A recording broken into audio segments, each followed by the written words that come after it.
to feel the rush. This just ain't enough. Will you be my ride or die? We can do this every night. Will you be my ride or die?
We're boomering things over here today. Big boomer hours. Monster boomer hours. All right, we're just at this point we're lucky the stream is even live, so we'll just take our wins where we can get them. All right, what up, Doc Arino? Thanks for coming on. What up, bro? Good morning. Hope you're doing well. All right, dweebs in the chat. Can we get a sound check, Arino? Is he louder than me, or am I louder than him? I need my quants in the chat to feed Testing 1, 2. I feel like you're louder than me, but I can never tell. Honestly, I'm. I can turn my mic down if people say. No, it's not you. It's my settings. I just never know. Yeah, I'm slightly quieter. That's what I figured. Cool. All right. Well, yeah, welcome everybody. Let me turn this off. We'll get started here in a second. Thanks everyone for coming in and joining us. Yeah, I don't think we have anything super specific to talk about. I'm going to try to follow my formatting a little bit of, top to bottom on Bitcoin and divulge into Q&A eventually, but since Doc's not sharing screen, I think that a lot of this will just be Q&A. So if you guys have any questions, topics, anything like that, just, lob them our way and we'll cover it to the best of our ability. Oh, you want to share? There you go. There you go. If you need it, it's there. I'm always just worried about like 7 billion messages getting doxed by accident. I think I can pull it up though. Let's get real technical with it. Let's see. Whoa. How's it looking? Hold up. Hey, we got it. Yeah, hold up. Oh my God. Guys, I'm him. All right, that's probably not the most optimal way to do it, but honestly, I'm so burnt out right now. I don't care. You guys can see it. It's good enough. So yeah, I don't know if we should probably dive into Bitcoin thoughts and like cover the big picture shit. Do you have any? You want to take the first spin at it? Yeah, sure. Let's do it. All right. Bitcoin outlook. Real simple, real easy. You want to make it a little bit bigger? Yeah, I was gonna say people are gonna be I was already squinting. ahead of you on that one. I felt All it. right, sick. Sick. So we're dropping back into that May, June composite. We spent like 2 months there earlier in the summer or spring, whatever you want to call it. And we're bouncing off 108. Now, Mag and I both agree like perfect retest sometimes can be memes, but there is confluence to the level. That's prior all-time highs, composite value area highs, weekly trend. We're dipping into the yearly VWAP. If I pull this up real quick, let's go over here, right? We're dipping into the yearly value area high. I think it's a really good location for a bounce, in my opinion, right? ETH is clearly the better trade, but Bitcoin is still going to lead the market, so we still need to pay very, very close attention to Bitcoin.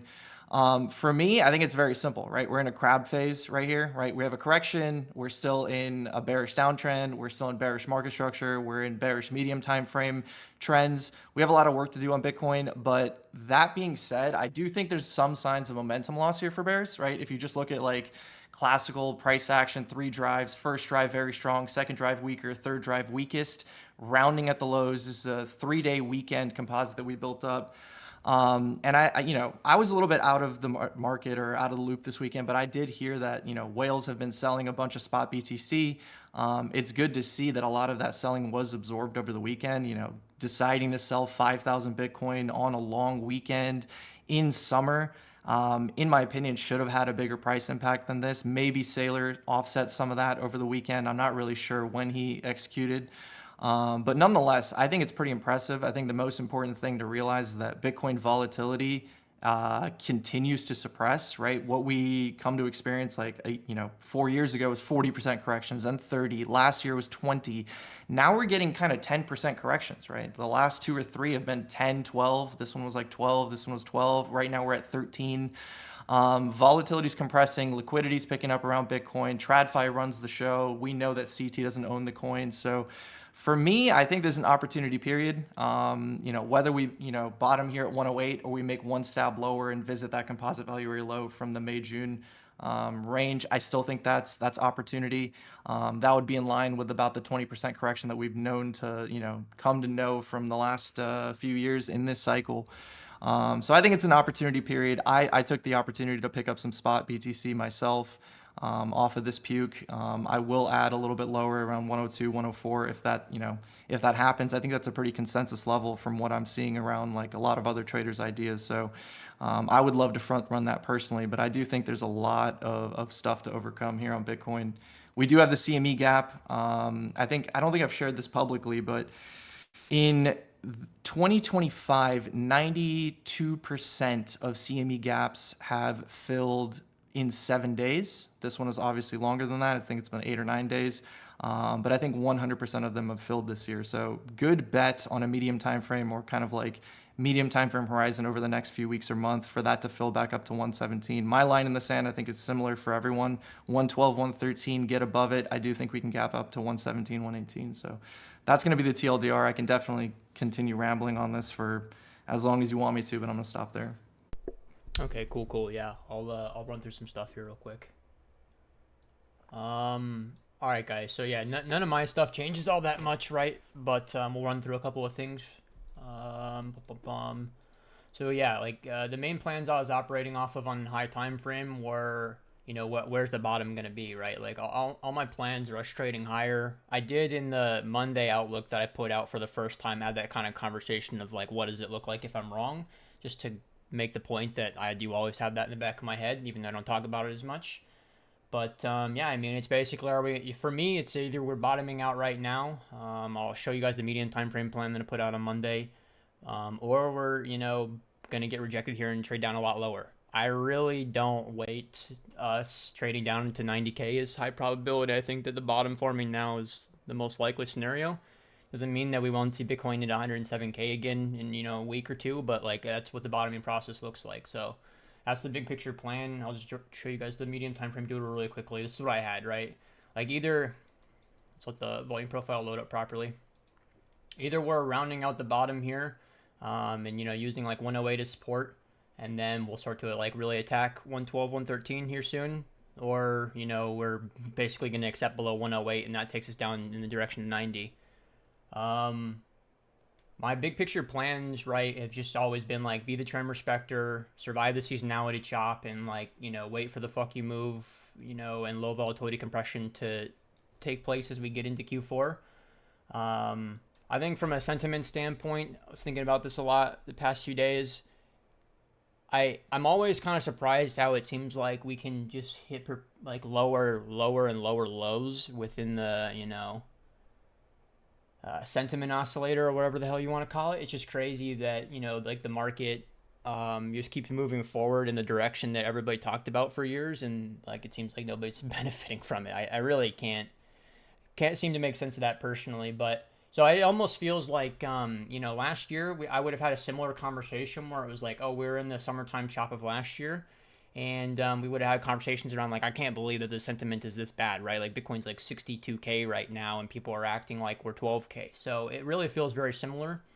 So yeah, I mean, the closing argument that I'll make medium time frame, and I yapped about this a lot on Monday. That's why it's kind of, you know, I'm just rehearsing the same shit I already said, but I really think that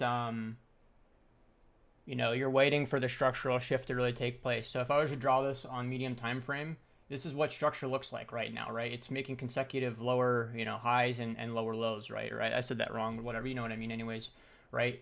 I think, like Doc said, the momentum shift is starting to be pretty obvious to me because the downside drives are weaker, especially when like the puke that we had this morning and then some of the pukes we've had recently, you have big long pukes and price doesn't really drive down any further. So to me, I really do think that that's what you're seeing, right? You're seeing that downside momentum loss fade out.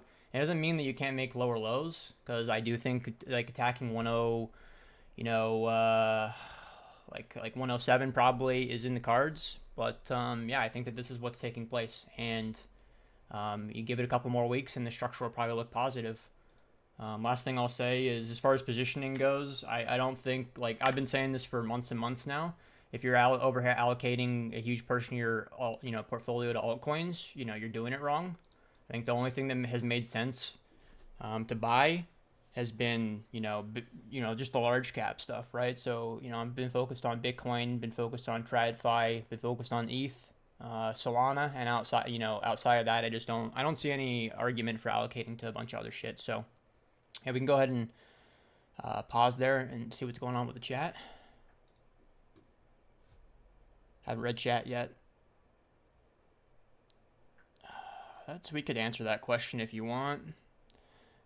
There's a question like, if you've been journaling meticulously and you still don't know where the holes are at in your system, honestly, man, it means that you're probably doing something wrong with your journaling, because 90% of the time when traders journal stuff, your mistakes are going to stick out really obvious to you, right? You're invalidating your trades too early. You're invalidating them too late. You're round tripping. You're not, you know, whatever. Like whatever you're doing wrong should be pretty obvious. So, like Livid said in the chat, I think that you probably just need a larger data set. That's the only real thing that you can say, is that you just have to fucking keep clicking and get through that stuff. I don't know if Doc wants to add to it, but it's pretty obvious in my opinion.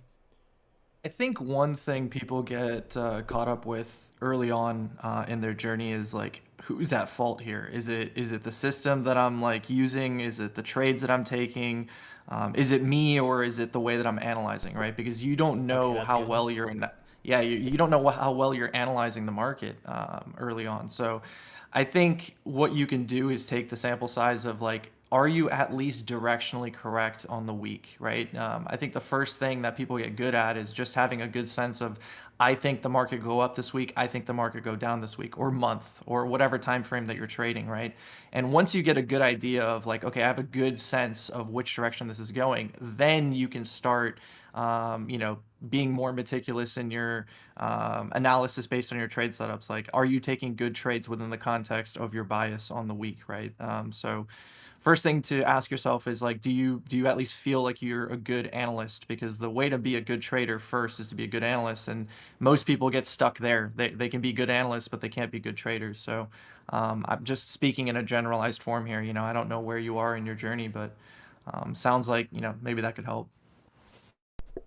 Yeah, that's solid. It's hard to always have the like proper perspective with some of these questions. So yeah, I didn't even think about it like that. I guess a lot of people, you struggle with that like initial wave of confidence, right? If you can even tell like if price is going to go up or down, like you said, right? And yeah, so that makes a lot of sense. Next question, 3 best order flow tools. I probably only have 2. I guess a third would, yeah, I could probably make up a third. For actual order flow, right, you need some sort of taker data and some sort of liquidity data, right? So taker data is going to be like volume, basically. It's going to be volume, right? Something that shows the takers. Then you need something that shows liquidity, right? That's either like a, a DOM or a heat map, right? Those are the straightforward answers. Those are the only things you really need to read order flow. Beyond that, I would probably say the third tool is volume profile and VWAP, just for like giving you like a map of what's going on in front of you. But like Doc said in the chat, I have a video that I made recently that covers all that. Just rolling through chat really quickly. Yeah, we're definitely view botters out here. When Twitch made that's why we moved over to YouTube. We got shut down on Twitch for view botting. Doc, you probably didn't even hear about that, but like a whole bunch of these like really, really big Twitch streamers like got called out like by Twitch, the platform itself, and all their viewer counts are like down bad. That's crazy. I saw like during the Battlefield launch, Tim the Tatman had like 200K viewers. And I was like, that's nuts, man.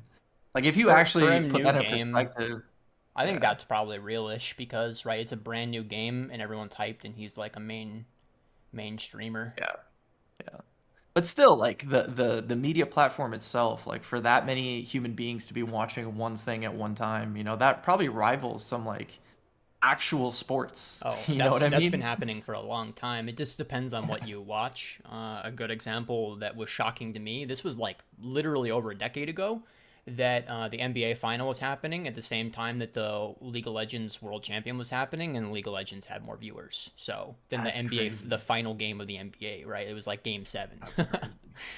I mean, crazy. how they do those stats, I guess maybe that maybe it can't be trusted. I'll throw that in there, but either way, that argument's valid that there's a lot of nerds out there watching streams and games and shit. So it's definitely the meta going forward. I see Lear trying to pump up the likes. Respect. Press like. I can't say what I want to say. Press like or you are, but we won't say that. I haven't paid attention to the World Liberty stuff, so I don't. Like, we can look at the chart later, but I don't really care too much.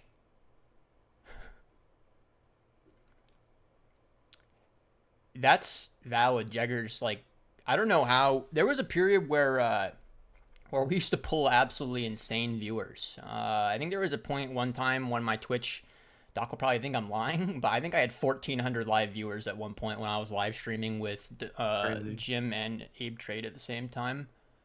It's pretty hype. I don't know how we did that. Looking back, that's crazy. That's nuts. I think attention's been split, right? I think last cycle there was less on-chain, more trader more trader focused, participants. And this cycle, I think the on-chain people get a lot of views. Like 100%. There's that one dude whose name I'm forgetting, but I think he like pulls like 20K a day or something like that, trading on-chain, sniping coins. Yeah, I don't know what he's doing, but he has like a positive P&L like provably per day, whether it's legit or not, I don't know. But yeah. I think he pulls like 500 viewers a day. Dumps on him.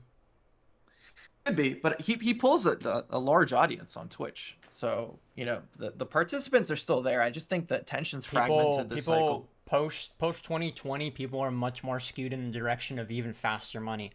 Which is wild to me because crypto was the fast money, right? I remember when I was first getting into crypto and people would tell me like, oh, you're buying ETH, like fast money isn't a thing. And they said that about ETH. Like that's how old I am, right? So it's just crazy. Like people's perception of like fast money just gets faster and faster to the point where this trend shit for the record, right? That's obviously not going to work out very well for most people. So for you guys that are actually sitting here listening to us do these streams every week, like you're the real one that actually has a chance. I like the guys that are out there in the trenches have, their odds of success. I'm not going to say your odds are super high, but you're light years ahead of them in terms of odds of success for sure. Just reading through chat. See what's up. We're talking about UFOs in the chat. That's how you know the bottom is in, 100%.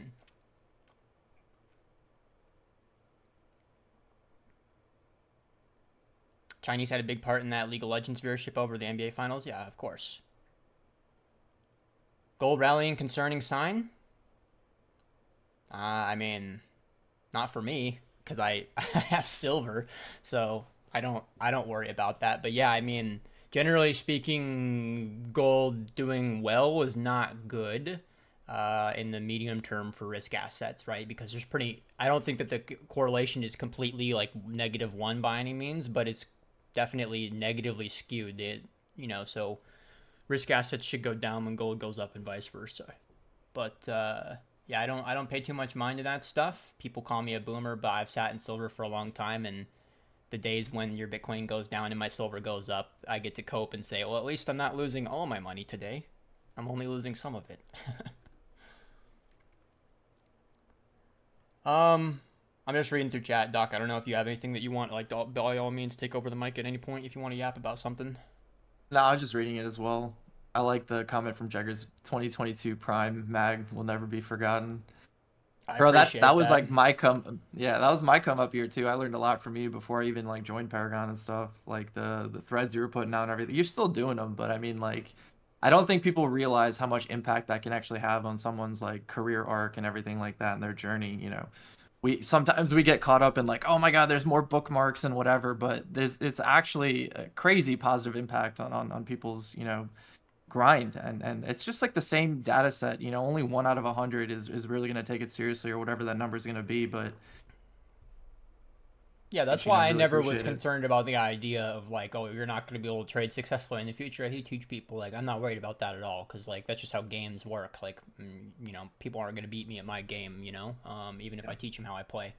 But I think that it has to do with just the I hate to cry about Twitter and stuff, but there's just a general direction that social media has moved. It's discouraging in a lot of ways for us because it's just so, you know, such retard baits, all the, you know, it's just slop, all that stuff. But, you know, you just have to, I try my best to just not care and just keep, you know, push through and just do my thing.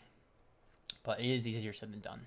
It's so much bigger now too. I think CT is just massive compared to last cycle. Like maybe you have a different view on this. Though. Like last cycle there was crypto Twitter, and then there was NFT Twitter, and I think that was it. And now it seems like there's like 4 different crypto Twitters almost. Yeah. Because like that like KOL list that came out, like it's I don't know. I don't think I knew like maybe 2 people on that whole list. So that's kind of eye opening when I see that stuff. Yeah, I think it's like there's a normie crypto Twitter nowadays. How do I get access to that? Holy shit. I need to find those guys. I'd be surprised if that's not even on Twitter. I would feel like that would be like on Instagram or Facebook or something. Yeah. All right, boys are yapping. I'm going to read through chat real quick. I'm sure. I really like the tier list idea that Thread Guy did yesterday. I feel like it'd be fun to fuck around with tier lists of like people that we know on CT, best traders, you know, worst traders. Like, I mean, just watching. I would much rather do that as a troll thing instead of doing the best. Do like doing the funniest and the worst and like all the non-best and not take it serious. That would be great. I would be down. So it counts. Doing the best is kind of lame because like there's not really any like, you know, there's nothing real about that, right? You know, being I like Thread Guy, so it's nothing against him, but he's newer, right? So for his perception of who's good and who's bad, it has to do with who's been fucking loud, you know, recently, right? It has nothing to do with like performance over the past several years. Yeah, there's certainly things I did not agree with on his list. Like, you put Pentoshi so high, and like I followed Pentoshi in 2021, and I remember him being like on point for a lot of stuff, you know, calling the top and being right about May and all these other things. But since then, I feel like he's like shifted his vibe. I don't even know if he's trading anymore. So kind of a weird pick amongst many others.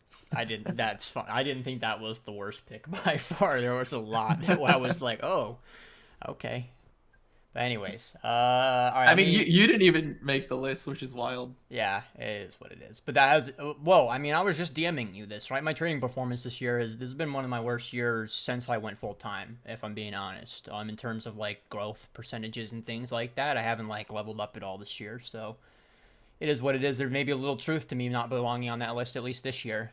Like Jagger said, though, the real ones know. Some of my previous like runs that I've gone on, it's just that's just how life goes, though. You can't win forever, right? You're gonna go into your slumps, and you basically just hope your slumps are you not getting creamed and losing it all, right? If you're just like kind of head above water, moving forward still in a slump, then that's a W, yeah, because probably a lot of people get in their slump and then just lose half their money. So, just trying to frame things glass half full.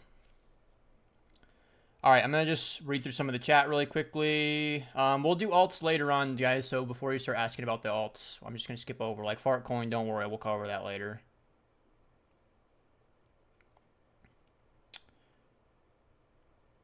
I found you in 2022. December 2022. Oh, you found me late then, bro. Very late. I think some of my best plays were probably before that, but who knows, man? Who knows? Thanks either way. The next GCR, that'll never happen. I'm not mysterious enough, That's what it comes down to. You want to be GCR, you need to be mysterious. You need to speak in riddles and tweet every 4 months. But that doesn't necessarily help people. Some of you guys need it spelt out a little bit more. Because I honestly, when I was in your shoes, solving the puzzles was rewarding, but sometimes you just wanted the answer. That's why I give you guys the answers a lot of time, because I wanted it. All right, I'm really struggling to get through chat because the boys are yapping. Any good Magus bookmarks from 2022? Go to my Twitter and then go to the highlights section and just scroll through that. And there will be a tweet in there called, I don't know, and it's got all my old tweets in one thread. So, yeah, just go to my highlight section. All that stuff's saved there.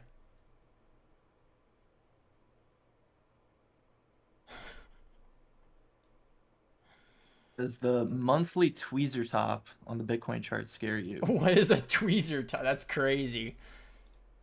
We're just making up new terms. I think, here, let me do one thing for you. Look at this. We could do the same thing over here on the, what is it, the April candle or something like that? Or Yeah, I can. February? I'll pull yours The up. February monthly was pretty scary too, Yeah, this happens a lot though, guys, right? This is why candlestick patterns, they may be, sometimes candlestick patterns are valid where it's like, oh, that was a harsh rejection. Maybe I don't want to buy the dip immediately, right? There's validity to it, but there's also plenty of instances where you have the nastiest weekly, monthly candles or whatever, and then you're just fucking higher the next 2 weeks, right? So don't get caught up too much in how candles look. Candle structure, price structure, a lot of these things, right? There's a level of validity to it, but also it can be a meme, right? Look at how many times price structuring has been bearish and then you just pump right through it and go higher, right? The range last year is a perfect example because it was such a bearish range, right? And then it just yeeted through it, so there you go. I will say that I think that there's a lot of alpha in the CME chart. Something I've paid attention to. I don't know if I've talked to you about this, Mag, recently. I would have clowned you probably if you brought it up to me originally, if I'm being honest. Because we used to make fun of the CME gap traders back, when CME first came out in 2020 or whatever. It was something that we made fun of. But honestly, I just make fun of everything. That's just my style. I'm just a piece of shit. It's something that I started paying attention to 6 months ago or something. I just saw a chart and I was like, this actually looks cleaner than the actual Bitcoin chart. And then I thought from a game theory perspective, who's controlling flow nowadays? It is really just TradFi, right? That it's CT is not running the show that much anymore. So I was like, let me pay attention to this. Maybe there's something to it. So I've just kind of in the background been paying attention to it for a long time and slowly started adding confluences here and there. And just something super simple like the weekly trend. You guys know the weekly trend doesn't look that good on the actual, Bitcoin Nance chart or Coinbase chart. This thing is giga respected this cycle as far as the CME chart goes. So it could just be as simple as cycle top, cycle cooked when this thing breaks, something that, you should keep on your radar maybe. And as far as the CME gap stuff, go and check it yourself. 92% this year. Now it's probably going to be 80 something because of the last one, but have closed within a week. So they've been really good intra-week mean reversion opportunity trades. I actually know someone that their entire system's based around that, and they've been killing it. So something that I've picked up on this year. You just cooked his edge. It's over for him. Hey man. You know what? I think Motif said this a while ago. He's like, yeah, we can all have the same idea, but no one can execute it on it. No one can execute on it like I can, right? It was like he was kind of saying it with his chest out. And I think there's like validity to that, that we can have the same ideas, but how many of us can actually execute on them? Yeah, 100%. We both called the 75K bottom trade, and it was scary as hell for both of us to take that. And I think I called that like probably 2 months beforehand. So the amount of time everybody had, like, there was no excuse for missing it. However, how many people missed it, right? Like, most, like, well over the majority of people. And if you did catch it, you sold it too early. Which I sold it too early too, for the record, but at least on the perp side of things. But You know what's crazy is I had a Sunday in Paragon where I was just messing around and I was like saying, the daily trend is lost. Where could we drop to? And I took a range tool like this and I just made a mid range and I was like, that would be a really proper high time frame range for us to, put a range low right here. And it, happened. So when it came, I was shitting my pants just like you. I was like, dude, I don't know anything about tariffs. I don't know anything about macro. Like, is this a 2021 type situation? Oh my God, in hindsight, it's gonna be so obvious. The Trump meme coin at the top, like this was cycle top type behavior. Now we've got macro again, just like 2021. But when you make a plan, right, and you're scared to take a plan, that's sometimes signal in and of itself. It's like you've prepared for this, it's here now, and now you're too scared to click the button. So sometimes I actually just end up counter trading my own emotions sometimes in those moments. yeah, and I also was lucky that I had some like real life people that I talked to just days before that trade setup came, and that made me have a lot more confidence when I was listening to them be very confident about their tariff, read and whatnot. Which always goes back to the classic lesson, guys. If you think that you're going to be smart about some, like, whatever the big macroeconomic thing is, if it's tariffs or whatever, right? If you think you're going to be smart about it, right, you're going to fucking get your ass kicked like 99% of the time, right? Just be humble and just not care. That seriously is the way. All There's right. currently a 7-minute delay between Mag reading chat. Please be patient. I already know who fucking wrote that. I haven't even scrolled down, and I know that was Lucifer or Jeggers. Those are the only two people it could have been. All right, I did want to read this question because I think it's an important one to answer. So, if no one can beat you at your game, are you the best trader? No. I don't think that I am the best trader. I don't think that going around thinking you're the best trader has any use case, too. So, let's say even if I was, theoretically, right? Is telling myself I'm the best going to help me in any ways? Like, sure, it might make me more confident, but it's probably going to make me overconfident, if anything. So that, like, is really outside of anything I would ever do. I am confident in my ability at things I take seriously in life, but I also always, like Paragon members know, like, I'm always trying to backtrack on the overconfidence and keep that humility balanced out with it. So I'm confident in my ability to trade, but would I go out here and say I'm the best? I think that would be a foolish thing to do, especially when I have the data to know that I'm not, right? I have friends, there's very few people like that, but I do have a couple people I can come to mind that it's like, wow, like, I know that guy's a better trader than me. At least during that period of time, he was better, right? Things like that. Anyways, we'll move on, but stay humble, guys. It's not getting too big of an ego. Like, you have to have some level of ego, but if it gets too big, it's going to sink your ship. All right, I'm just going to blast through chat because I know, holy shit, I didn't even realize how far behind I am. All right, we need to be spoon-fed. We got you. Can we take a look at the ES? I'm down to look at the ES here in a second. For sure. 7-minute delay, confirmed. T-minus 16 minutes before I catch up to chat.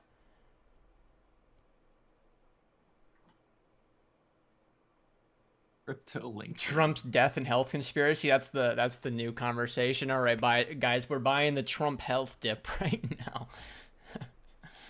I don't know anything about that. All I know is that one Adam account that I blocked fucking a million years ago had like 39,000 likes on a tweet talking about how Trump was unhealthy or something. And it's like, look, guys, if Adam is tweeting about it, then you know it's not valid, right? That guy's, what do I even say about a guy like that? Did you notice that indexes were getting crushed today? Just kind of paid attention to that. Yeah, but like gold and silver are up and indexes are down. That's the copium of why you have gold or silver in your port, because when your indexes get crushed, your gold or silver are up, so they balance each other out. Yeah. Yeah, they're obviously they're selling off all their SPX exposure because Trump is unhealthy. Clearly, you're on. That's a daily chart. Damn, I thought that was like a 1 minute chart. Daily chart. Yeah. Yeah, I'm not too worried. I mean, for me, any big dips that come in on the SPX, I'm gonna slurp up big time and not give a fuck. And if I go underwater, I just won't even know. Yeah. I'll share one of the edges that I've been using as far as SPX goes with the stream is you look for that relative strength. In the past, CT used to meme that a lot, that relative strength just means Bitcoin nuke incoming.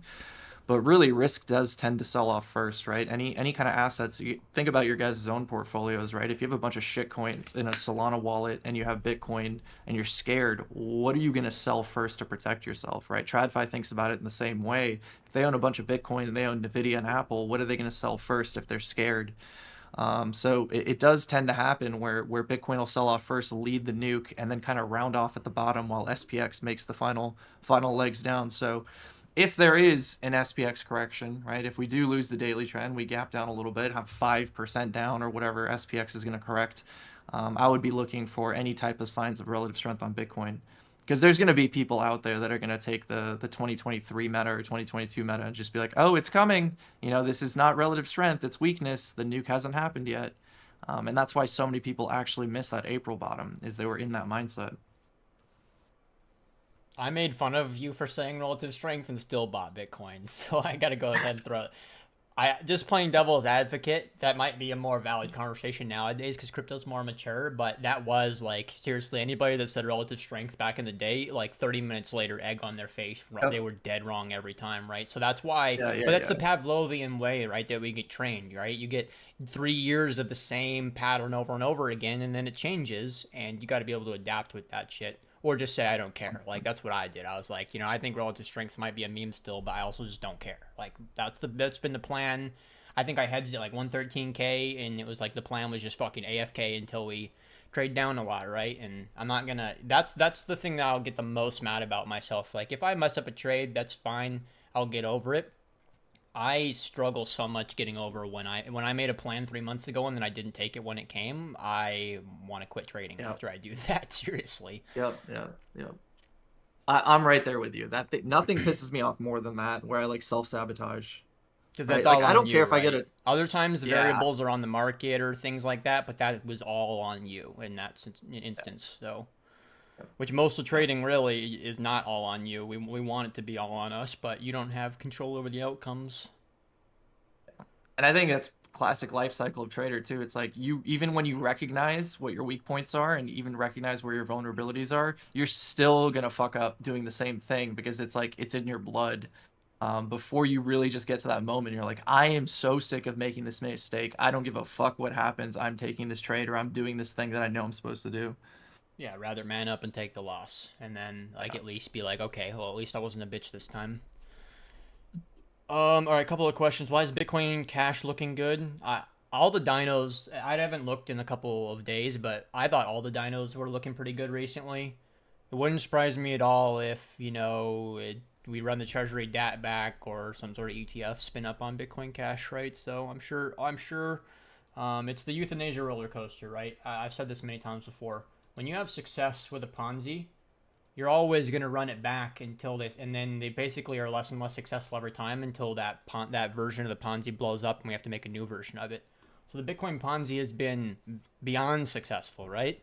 And the ETH one's been pretty successful, and then they'll just keep doing those scams until the cycle's over, basically. And I'm sure it's a dumb argument to say those things are going to kill us, but they probably will, right? They're the thing that's going to lift us up and save us, and it's also going to be the death of us eventually, right? Because not all of them are going to be built properly. You're going to get more, like, they're going to be weaker and weaker because you're going to have dumber and dumber people putting together those Ponzis, right? So we might be getting to the later stages of that. We'll have to see. Would you go for a cheeky gold long for the final leg? I can't say I would do anything like that. I don't I don't do anything with gold personally. I'm in silver. My argument is never to the plus minus of trading gold and silver. I don't really think is there normally.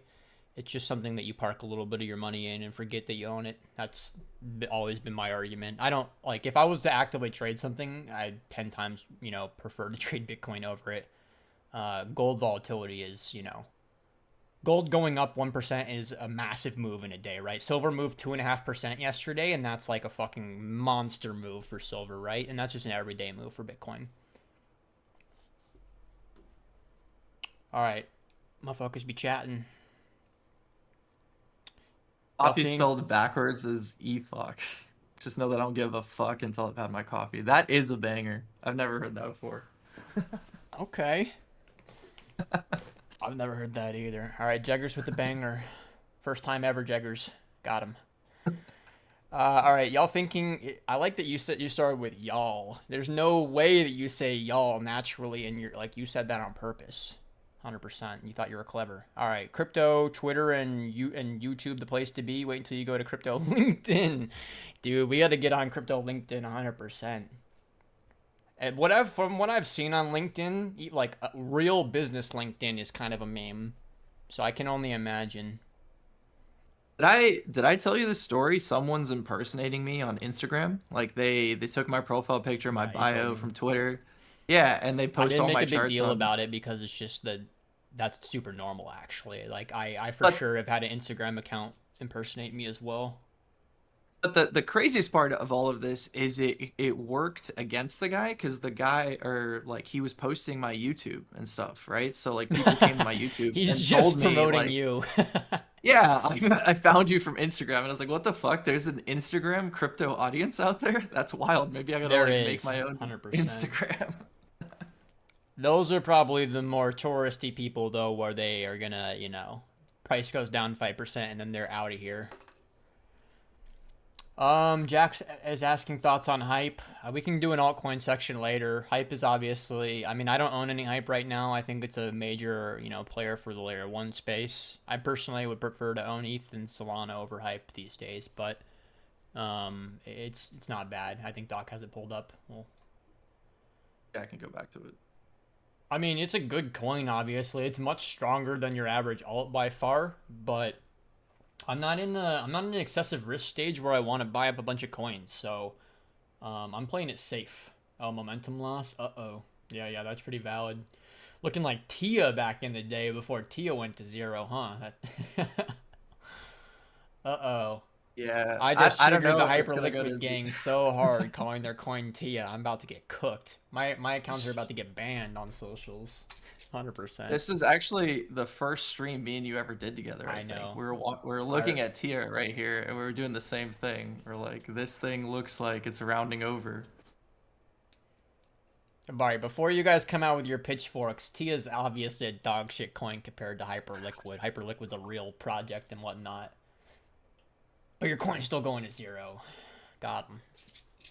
No, I mean, structure is still in a high time frame uptrend. Yeah, there is a little bit of momentum loss. I mean, I think any resets on Hyperliquid are just no-brainer buys, right? If you're still bullish on the market and you get kind of a reset on indexes, right? If we get a reset on indexes, like a 5% correction, I think they bounce from there into the year end, right? Which will be good for the entirety of the market. You get a dip on Hyperliquid into range lows, I think it's a no-brainer buy. Even if you think that like momentum on a trending perspective is cooked, even from just a range bound perspective, taking out equal lows, hitting range low or anything like that, tagging the top of the yearly value area high or anything, those are dips I think you should buy because it's proven itself to be a winner. It's something that people are allocating to, and I think even normies are trying to talk about it because I went home, talked to my dad, and he asked me if I knew what Hyperliquid was, and that's the first time he's ever asked that. So That's crazy. I don't know if that's a top signal or if it's just like, hey, it's finally on the radar of other people that are not, Anytime I tried to talk to my dad about a coin like that over the years, which I haven't done this in years, but it was just scam. That was his immediate like that one of my hero plays in crypto was betting on DeFi. I shilled my dad on DeFi before I had loaded up my bags, and he was just like, I don't get it. That sounds like a scam. So that's actually one of my when old people in my life tell me it's a scam, we double up the size. That's the legitimate trading strategy moving forward. Metaverse is a scam. We're buying 2x more. I literally did that with a bunch of my big plays. So I had to tell my dad about the hyperliquid stuff, and I was like, "Dad, that's my biggest fumble of the entire cycle, top to bottom, every opportunity. I fucked that one up." And he's like, "Why?" And I had to explain to him every detail of the trade and do the hypothetical math had I hit it. So it was a painful couple hours for me or whatever. A little bit of education for the boys. We obviously always have emphasis on momentum patterns and stuff, right? But you want to make the point that not every time you see momentum loss does it result in momentum turning. Sometimes momentum loss is just the reset before or momentum continuation. So you can have periods where it looks like this to the upside, or I'll flip it upside down, or it looks like this to the downside, and you just continue in the original direction. So you just keep that in mind, right? There are a few instances where like Hyperliquid could just be resetting its momentum before it like compresses and legs up again. Just playing devil's advocate, because there are instances where that takes place.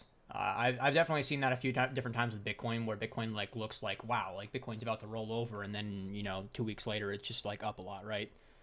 All right, let me read through some chat. What are some catastrophic events that turned out to be blessings in hindsight for you? You get your ass kicked by the market a couple of times, and every time I got my ass kicked, I would say it was an eye-opening experience for me, where I said to myself, hey, it's time to take this more seriously. So, I don't know. Do you guys really want me to sit here and cry about all the times I lost all my money? If you want me to, I can. Those moments where you get your ass whooped, where you're either going to decide that's where you decide if you're going to quit or you're going to push through. If you can somehow manage to push through and recover, you're going to end up a better person at the end of it. So all my like big failures and stuff definitely ended up being a win in some version in the long run, but I don't know. I feel like, Doc, have you had any you haven't had any catastrophic events in your trading, have you? I've never blown myself up, but like I've taken some big ones. But they all have to do with like early days, tourist phase of the cycle. I actually have this pulled up. I was doing this for I forget what, but just going through the life cycle of my like trading history and career. These were the bad ones. I literally bought alts at the top of like that April pump, right? And I remember the exact amount that I put in, and I made a little separate account on Binance US, and I bought alts there, and it was down 84% from high to low, from where I bought to like the May bottom or whatever like that. So that was a big blow up, but thankfully it wasn't like a big part of my portfolio. And then this one right here, I had done much better, like learned from mistakes. And I got too cocky, right? I just, was on a good run. Markets up only. I'm thinking, I'm left side Dunning-Kruger, right? I'm like, I got stuff figured out. I know what I'm doing now. I'm not going to make these mistakes again. And I actually did the smart thing. I sold my alts at that point. I didn't have a bunch, but I sold them, and I consolidated everything into Bitcoin at like 58K, because I was like, another leg up's coming. And I held it during this like crab down, and I woke up one morning and we were down at like 42K. And that was the biggest mental humbling of my entire career. That one messed with me mentally for a long time, and actually turned me into like, getting serious, getting obsessed with the markets, and resetting everything, building a framework for trading, learning how to trade, building a system. Everything kind of started. That was like the origin point. That's my like origin story, was that trade right there. So it wasn't like I set my account to zero, but mentally it felt like that. I took it so fucking personally. I was like literally depressed for 2 weeks, because it's like shocking. It's like you think you know what you're doing, and then you're like, actually, I don't know shit about fuck. So Okay, well, good news is that really wasn't that bad of a thing. For memeing It purposes, I got to make the point that I definitely dumped all my Bitcoin on you at the end of 2021. I know. That's the thing. Like I was following you, I was following EXO, Kobe, Light Crypto, Pentoshi. Like hella people I was following was calling the top. And I was just doing the dumb thing of like, nah, these guys are stupid. They're going higher, right? I was that guy at that time. Yeah. Well, for the record, I only called the top once the whole cycle, so it wasn't like I was one of those guys that was just like wrong all the time about it. I was actually relentlessly bullish until when we were above 60K the second time. Things just unfortunately, like I had changed teams. I couldn't be optimistic anymore, which is you guys know, like I always try to find the reason to be bullish, because that's like the approach that you want to have in crypto. I want to say something too, because everyone in the chat, you know, including Doc and myself, have different start times, and when you start, like, could have, you know, been a pro or a con, right? So starting early obviously was a pro for me because I got to buy things, you know, way cheaper than some of you guys did, right? But I had to go through some of like the really like scary times, and I almost wonder, like, for Doc, like, you got to come in post peak PTSD periods. So I figure in some regards that has to be an advantage for you in some ways. Like, obviously it's canceled out by not being able to buy at lower prices, so it balances itself out, but mentally not having to deal with some of this like really scary periods where I have, like, you can see it on the chart. You can see two different periods on that chart where I like lost a ton of my money. Actually, three different periods, because I lost a bunch of money in May 2021 as well. That was one of the like last times where I really went into big drawdown, was May 2021. So anyways, it's just what I'm trying to get at, I guess, is it's all about like how you view things. Some of you guys probably think, oh, I joined crypto and Bitcoin was already 80K. You know, it's like I'm so far behind, and you have like a negative outlook on it. But there's lots of ways you can frame these things in positives. And you guys know this from looking at CT. Just because you had an opportunity to buy Bitcoin a long time ago and hold on to it doesn't mean you did, right? How many people actually like have really benefited from Bitcoin over these past few years? So I'll end that yap, but I think it's important to try to, like, some of you guys probably have negative views on that, so I'm just spitting that out because I think that maybe it's important that you try to frame it in a positive light. We are really struggling with the chat today. I struggle with the chat on my own, so I'm really struggling with two people. I don't think you're that far behind, to be honest. We're doing all right. I think I do worse. The imposter account is you. I generally thought it would get me some chicks. Yeah, psych. Who said that? Who do you think? There's like 3 contenders. That's the Your usual comments suspect. are all ChatGPT cooked.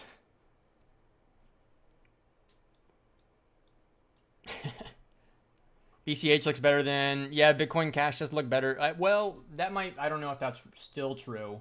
That was true recently. Let's get the quantitatives on that. Let's see if that's true. Okay, Bitcoin Cash looks good now because it's recovered a lot, right? But actually recently it was kind of weak. I guess Ripple looks pretty weak.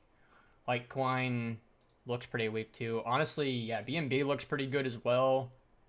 You know what's been crazy too, guys, is that Ethereum Classic has caught no bid. Historically, Ethereum Classic was really, really closely correlated to ETH. So if ETH performed, then so did, you know, Ethereum Classic would normally do that like 2 or 3x performance on whatever ETH would do, and you're not seeing that right now, which is kind of interesting. So yeah, I think it's just another product of the market getting more and more and more efficient over time, right? We're not getting the alt euphoria, buy anything, you know, pull 3 letters out of a Scrabble bag and long. Like, you're not getting the rotation trades. You're not getting the classic, you know, beta plays. It's really just a narrative-driven cycle. There has to be a strong, overwhelming belief that number will go up in this asset because of this event, catalyst, or someone buying or something like that, and then it goes up. So I just think the market's getting harder, and it'll probably continue trending that way. I think, you know, the worst thing that people have, you know, you're talking about like PTSD or like baggage, and I avoided some of that. Another benefit is, like, I didn't come in with the baggage of the 4-year cycle. I was actually very fortunate to be following like a Watt and some of these APG guys in 2022. And they were long only, right? They didn't care about shorting, and they were just looking for any narrative under the sun to latch onto to buy just for a short, brief period of time. And I mid-curved this at the time, but I got to experience by watching them longing the absolute shit out of Chili's and the football coin during the World Cup. And I was like, this is the silliest thing ever, but they found a narrative in the market. They found price to support that, and they were ripping that coin for longs for multiple X's. And that really taught me at the time, like, maybe that's just the best way to perform in this market, is whatever the narrative is, just latch onto that. I mean, if you're in TradFi, that's like a common concept for you. You're only going to long things that are good. But in crypto, we're just like anything under the sun goes, and you're seeing less and That less and less of that. So that's to your point about unfortunately, the that's just, ETC yeah, like thing. you said, it's less and less, right? So that's pretty much any, like, since I've been in crypto, it's been like whatever the narrative is, you play it, and the narrative either historically the narrative came from tech a lot of the time, and then as we evolved, the narrative moved more towards like just the social side of like attention and stuff. But that just doesn't exist. Like, it's just not a thing anymore, right? If you run through every like wave Bitcoin's ever have, I can say, oh, this was the blank cycle, right? This was the DeFi, the metaverse. This was the GameFi. This was the this cycle, right? And it almost feels like this time around, 2023, 2024, 2025, we don't really have that. Maybe we had that in 2023. There was a lot more altcoin performance in 2023, right? With all of our, I don't even remember any of the tickers. I remember INJ was one of the ones that was like super clear to me. But there was like a ton of coins that were just rippers in the earlier stages of ASPA, this trend, and they're just not anymore. ASPA 2023, shout out. Caspa. I never traded that coin once, but I do remember you trading it. That was one of the high school quarterback trades. I'm still talking about 2 years later. 100%. Well, we all have those. Yeah. Well, actually, I take that back. Hopefully, we all have those. Hopefully, you've had one monster trade in your life, boys, that you can remember and be fond of. Hopefully, you can run that back a few different times.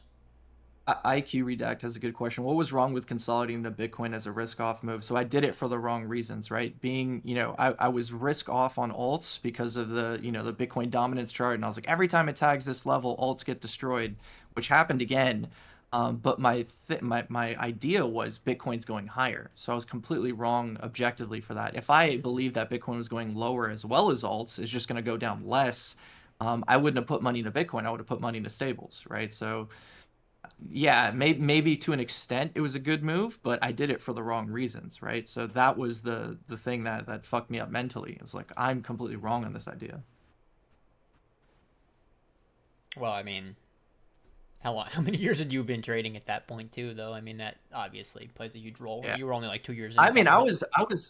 yeah, I was complete left side Dunning-Kruger at that time, right for the wrong reasons for too long, building a lot of bad habits in the market because the market was The going up. classic.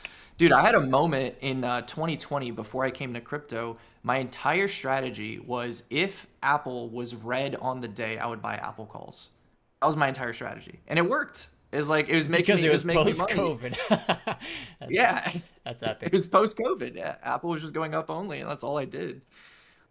And then I got like, it's just so many bad habits, man. I remember buying SPACs, and I would buy the SPAC warrants, and all the SPAC had to do was like merge with a company. And you get the announcement, and it would go up like 2x, and I'll be like, I'm a fucking genius. Anyways, Just reading through chat, seeing what's up with the boys. Uh, what would you estimate is the quit rate of traders and tennis players? So I think Livid knows me well enough to know that I always use sports metaphors for trading because I think it's very, very similar. They're both very rewarding. They're very fun.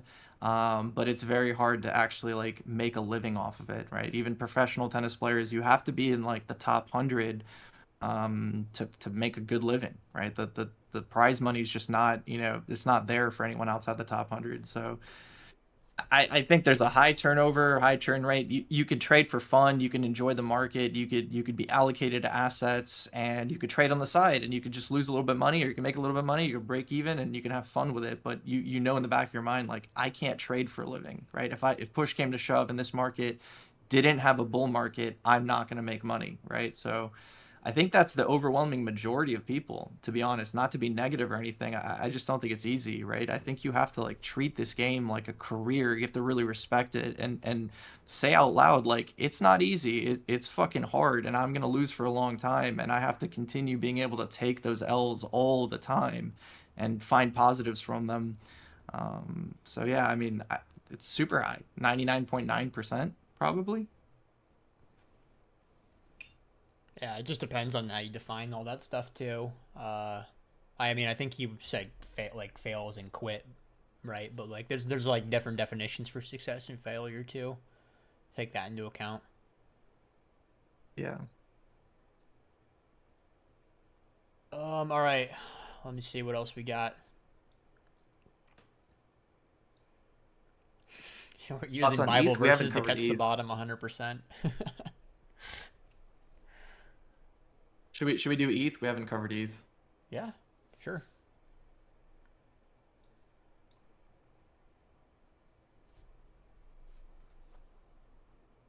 You want to start? Should I? By all means, take the lead. Okay, cool. I have a very simple high time frame framework for ETH. Above blue line, good. Below blue line, bad. Right.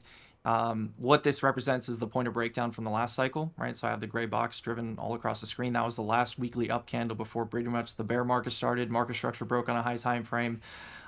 So it's very clearly led to resistance this entire cycle. Getting above it, I think any dips in this level are for buying, right? Even if you ignore that and you just go for traditional price action, there's your weekly order block or weekly demand. Dipping into that, it's a good buy region. Now we put on some trends, right? And we talk about the daily trend, which if you know ETH or you trade EMAs is goated for ETH. It's literally the best EMA for trading ETH. We're tagging into the bottom of it right now at the H4200. Whenever I talk about trends, I always tell you guys like trend loss doesn't have to lead to trend reversal. It's something that Maga said earlier when he's talking about momentum. It can lead to a consolidation or a range, right? So if we start accepting and trading below this, all that tells me is that ETH is in a range bound environment, something that I put forth on outlooks and YouTube and all that stuff for the past couple of weeks, which is if Bitcoin continues dragging the market down, ETH is going to enter a bit of a consolidation. So if you come down to like the 4-hour, put on like a fixed range volume profile, you have your values here. So dipping into the 4-hourly 200, composite value area lows, weekly point of breakdown, all of this is good buy opportunity on ETH. Even if you're not looking at these as like home run plays, you can play rotations within the composite value, discount, premium, etc. Obviously running this low right here is going to be a high quality mean reversion trigger if you get that, right? If there's a bigger puke, you're looking for this to be bought up and trade back into value. If this gets bought up but it's weak and it continues trading down, that's where you open up yourself the opportunity of those big daily to weekly trend gap fills, which is not going to be comfortable. But bidding at the weekly trend is not a bad idea either. But one step at a time. I think ETH looks better than Bitcoin. ETHBTC is better than Bitcoin. It's been the better trade, and I think it's coming into an opportunity region. Cool. I'll do some ETH Yap real quick. All right, guys. So for me, I'm still underweight ETH compared to Bitcoin. Bitcoin's definitely my core holding because until I think that we're getting out of this summertime stage that we're in, I still don't expect a whole lot of momentum to exist in markets. As it stands, it looks like ETH is probably set to trade down a little bit lower, but who knows how much lower? Maybe down to like 3,900 next bottom. From there, I might look to throw a tiny bit of extra fiat into ETH and then maybe swap a little bit of Bitcoin over into it. I'm not trying to be too hastily with it. Like, you guys have already heard my stance on ETH. Like, if ETH goes to 1 billion and I don't catch it, I'm not really gonna cry about that. I do seek to outperform, so I want to be in a winning asset. I'm not as optimistic as I think Doc is per se, but I do think it's like probably a winner. It's really rough for me, like how to game out how this is going to play out with the DATs, right? Like, how much more are they going to be able to persist? It would be really embarrassing if ETH never makes. Did ETH make an all-time high this cycle? Like, just barely. So it would be really embarrassing if this is all ETH had going for it. But no, I really don't I don't ever look at ETH and just make a plan for ETH with just based off the ETH chart alone. It's always got to be based on Bitcoin for me. That's how my boomer brain works.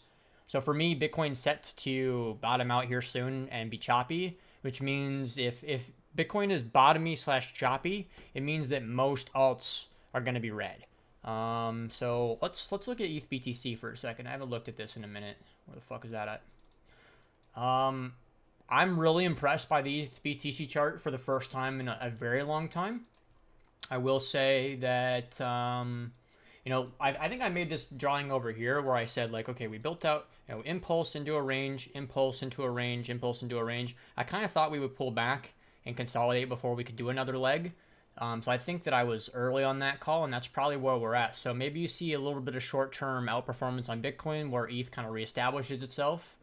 And yeah, and if you do see a substantial pullback on ETHBTC, that's probably the time when you maybe look to swap some Bitcoin into ETH or whatever, just buy up some ETH. That's pretty much where I'm at, though. I don't have a whole lot of things I'm interested in sharing on this. Let me go back to the dollar really quickly and see if I can make some more shit up really quickly. I mean, short term, it looks really, really rough. Like, I don't even need to pull up the weekly. We'll just look at the monthly. I feel like this thing is set to come back and kind of test this gap up. I didn't want to make this about this chat, but one thing I have been paying attention to, right, is, you know, basic impulse reads. Doc's heard me say this a billion times already. The first impulse we had on ETH was very, very strong, right? And then the next one was very, very strong as well. Not in the sense that it wasn't just an up-only line. This is actually stronger than this, in my opinion, because this is showing it's just sustained bid, where this one just more so they just ate through the book and lifted price up. So this was very, very strong. This is the strongest impulse in the whole trend. And when you look at what's happened after that, this was a pretty decent one, but definitely weaker than this. And then this was an absolute shit show failure. So for me, yeah, I definitely feel like it's kind of in that process of losing some steam. But like Q4 is right around the corner, right? We've got less than a month away. I'm not really convinced that that I want ETH to be my like main bet for Q4. I'd probably rather allocate to Bitcoin, but yeah, it's kind of where I'm at right now. I feel like ETH's probably setting up to give you a dip. You'll probably see Bitcoin outperform ETH during that period. People will probably start to go, oh, ETH is cooked again. Oh, ETH is cooked. You know, it's Bitcoin season again, and then ETH will probably end up performing again, like in the late stages of Q4. I don't have a whole lot to say though. Doc, did you have any more follow up? I saw you moving around on your chart. Not much other than the FOMC candle that we got on ETH, the one that took us to all-time high. That was the highest volume 4-hour candle of the year, right? And you always talk about like effort going unrewarded, right? You don't want to see that really happening and leading to momentum loss and reverting the entire move. So that could be a signal in and of itself that like a steeper correction is coming on ETH. If a steeper correction does come, though, guys, I do think that it probably is a buy the dip opportunity. I'm not convinced whether I'm going to make that leap or not, because like I've said for many months now, I just am not super interested in allocating to a bunch of shit. I'd rather focus on the really safe, boring plays. But yeah, I mean, you know, for a lot of you guys are seeking growth, so maybe you need to consider ETH for that regard.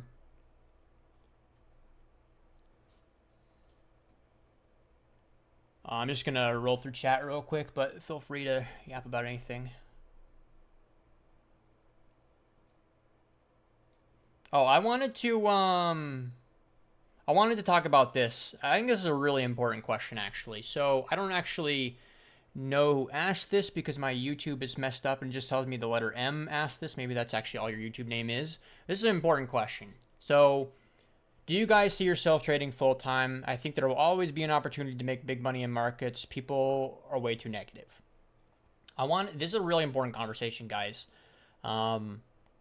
The reason why Doc and myself are going to come on here and have a pessimistic view on a lot of these things is because it's really important to us to not put out unrealistic expectations. I'd rather you have the expectation that things are going to be harder and you're going to do worse, right, than you end up doing, than the opposite where I tell you you're going to do better than you actually do, right? It's really important to me to not sell a dream that doesn't exist.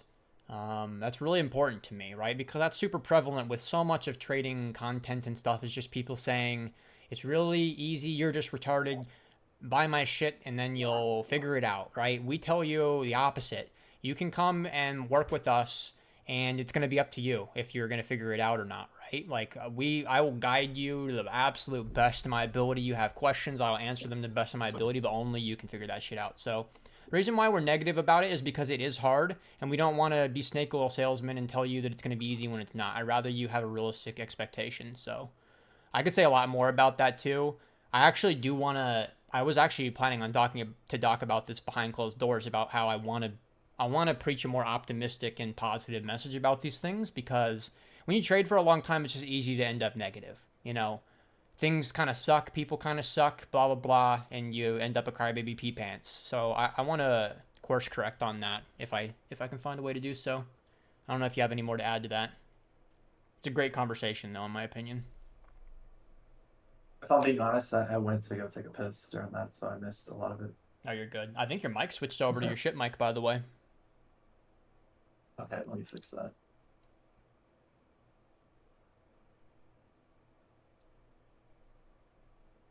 It did. You were correct. Yeah, I could tell. All right. The TLDR asked, like, is trading full time realistic? People are always negative, and I just made the point, right? We have a negative or pessimistic view on things, or we sound that way because we don't want to tell people it's going to be easy when we know it's not. I'd rather have you guys come into the game and have expectations that you're going to fail, rather than the alternative. You're actually because you are more likely to succeed coming in here thinking, oh, this is going to be fucking hard. If you come in here and think this is going to be easy, which is what most people say, you are bound to fail in that regard. So I know it sounds negative and pessimistic or whatnot, but it's because we're trying to set you up to have a good chance of winning, actually. And being honest about all that stuff is really important. A lot of people are dishonest. Honestly, I think the key thing here is if you enjoy it, do it. Because doing things that are hard but that you enjoy makes it so much easier. Like if you have fun just looking at charts, I think it's really enjoyable. And you don't have a deadline set on yourself. You're not like, I gotta make it by 6 months from now or a year from now or whatever. Trading with that type of pressure is very, very difficult. But if it's like you just enjoy markets and you enjoy crypto and you enjoy trading and people have hobbies. They spend, like what do people spend at bars? $150 a weekend, like just drinking. You could think about that. That's your hobby. That's your fun time. There you go. But I mean, honestly, Mag, like I think this is the hardest thing I've ever done. I went to med school. I played tennis on the circuit. I traveled the world. I think this is harder than that, and I really believe that. I just don't want to scare people, but like the amount of stress that you have to endure in markets, especially crypto with 24/7, is very difficult. It's almost like I'm at the point now where I used to think crypto was amazing because it was 24/7. It never turned off because it's so much energy coming into the market. Now I'm here and I'm like, dude, I wish we could like turn crypto markets off on weekends or at nights, just to give us like a little bit of break. Some of that is just like the psychological element of like feeling like as Westerners feeling like we have to work all the time. You can just say, fuck it, I don't care. If the trades come through this week, I'm going to miss it. Really easy to say, hard to do. Really, really important thing I want to add, though, off of what Doc just said. He said something about a timeline, saying like, oh, I have to make it on 6 months. If you guys are doing that right, like you are going to fail with that kind of mindset, right? Like, sure, you could get lucky. The roll of the dice could just hit for you and you make it, right? But that is setting yourself up to fail, right? So I know that you guys are tired of hearing me like yap about the tortoise and the hare bullshit, right? But like, it is one of the best lessons I have ever imparted onto you guys, because I have seen a lot of my friends and peers give it a go. And I genuinely have seen 0 people win quick. All of my friends that have been very successful did it slow and steady. So as I know it's not sexy because everyone wants to quit their job tomorrow and move on with their life and, but it's just not realistic. And, yeah, I think also people also think that the goals, it's that platitude about the journey, right? It's about the journey.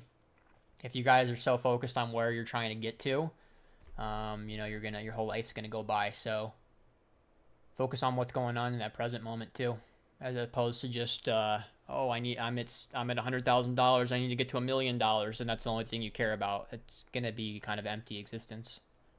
Trust me. Feel free to yap about whatever the fuck you're drawing over there. I don't know what it is, but it's something. I'm just doodling. All of our trends been goated on Bitcoin. I think the big relief rally that everyone wants on Bitcoin comes if we break this. Is spot accumulating considered trading? Definitely not. So yeah, Darren, when I'm talking about that in the group, because I know you're in pair on that, I don't consider that trading at all. Not at all. I do a lot of portfolio management stuff these days because that's where I'm at. But in order for me to want to call it trading, it needs to be some sort of goal-oriented plan, right? Where you know, most of my trading quote unquote is either going to be, if it's larger caps, it's going to be on derivatives like perps mostly, maybe futures a little bit, but mostly perps. And then, you know, maybe some altcoin spot trading, right? Where if I buy a meme and sell it, you know, like that maybe a trade per se. But, you know, if I'm just buying a little bit of extra Bitcoin at 108 or whatever, that's definitely not trading in my opinion. Oh, there you go. What Livid said. Theoretically, yeah, if you have an invalidation and a target, you could call it trading. But I don't do that with like my spot holdings, you know. I don't have like a target for if Bitcoin goes to 169K, I'm going to sell half of it. I might do that kind of stuff with altcoins. I would 100% do that with basically anything lower than Bitcoin in the quality spectrum. I'm down to just say I'm going to just blindly sell it at this level and take profit. But I don't really like doing that with Bitcoin. I just really feel like it's low EV.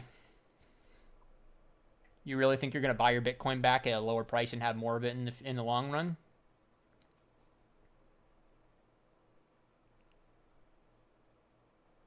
It's so fucking easy. I can't believe anybody's ever lost a trade. We yap about trading and the spaghetti lord shows up. That's crazy. Doc's voice changer broke? Yeah, 100%. That's weird. Like, Discord is weird how it just randomly is like, you know what? I'm going to change your input for you, even though you didn't ask. Like, Discord does that a lot. I don't know what's up with that shit. Speaking of LARPs, look who just joined the chat. Got his ass. Good morning, Charlie.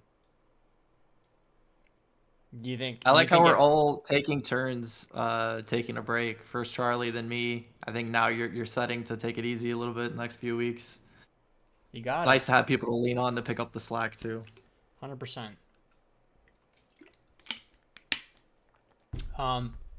I think this is an interesting question because I wonder if you guys think I care about this stuff, but I didn't make it on Thread Guy's list. You guys think that you know, I care about that, right? I think we actually already covered that at the beginning, right?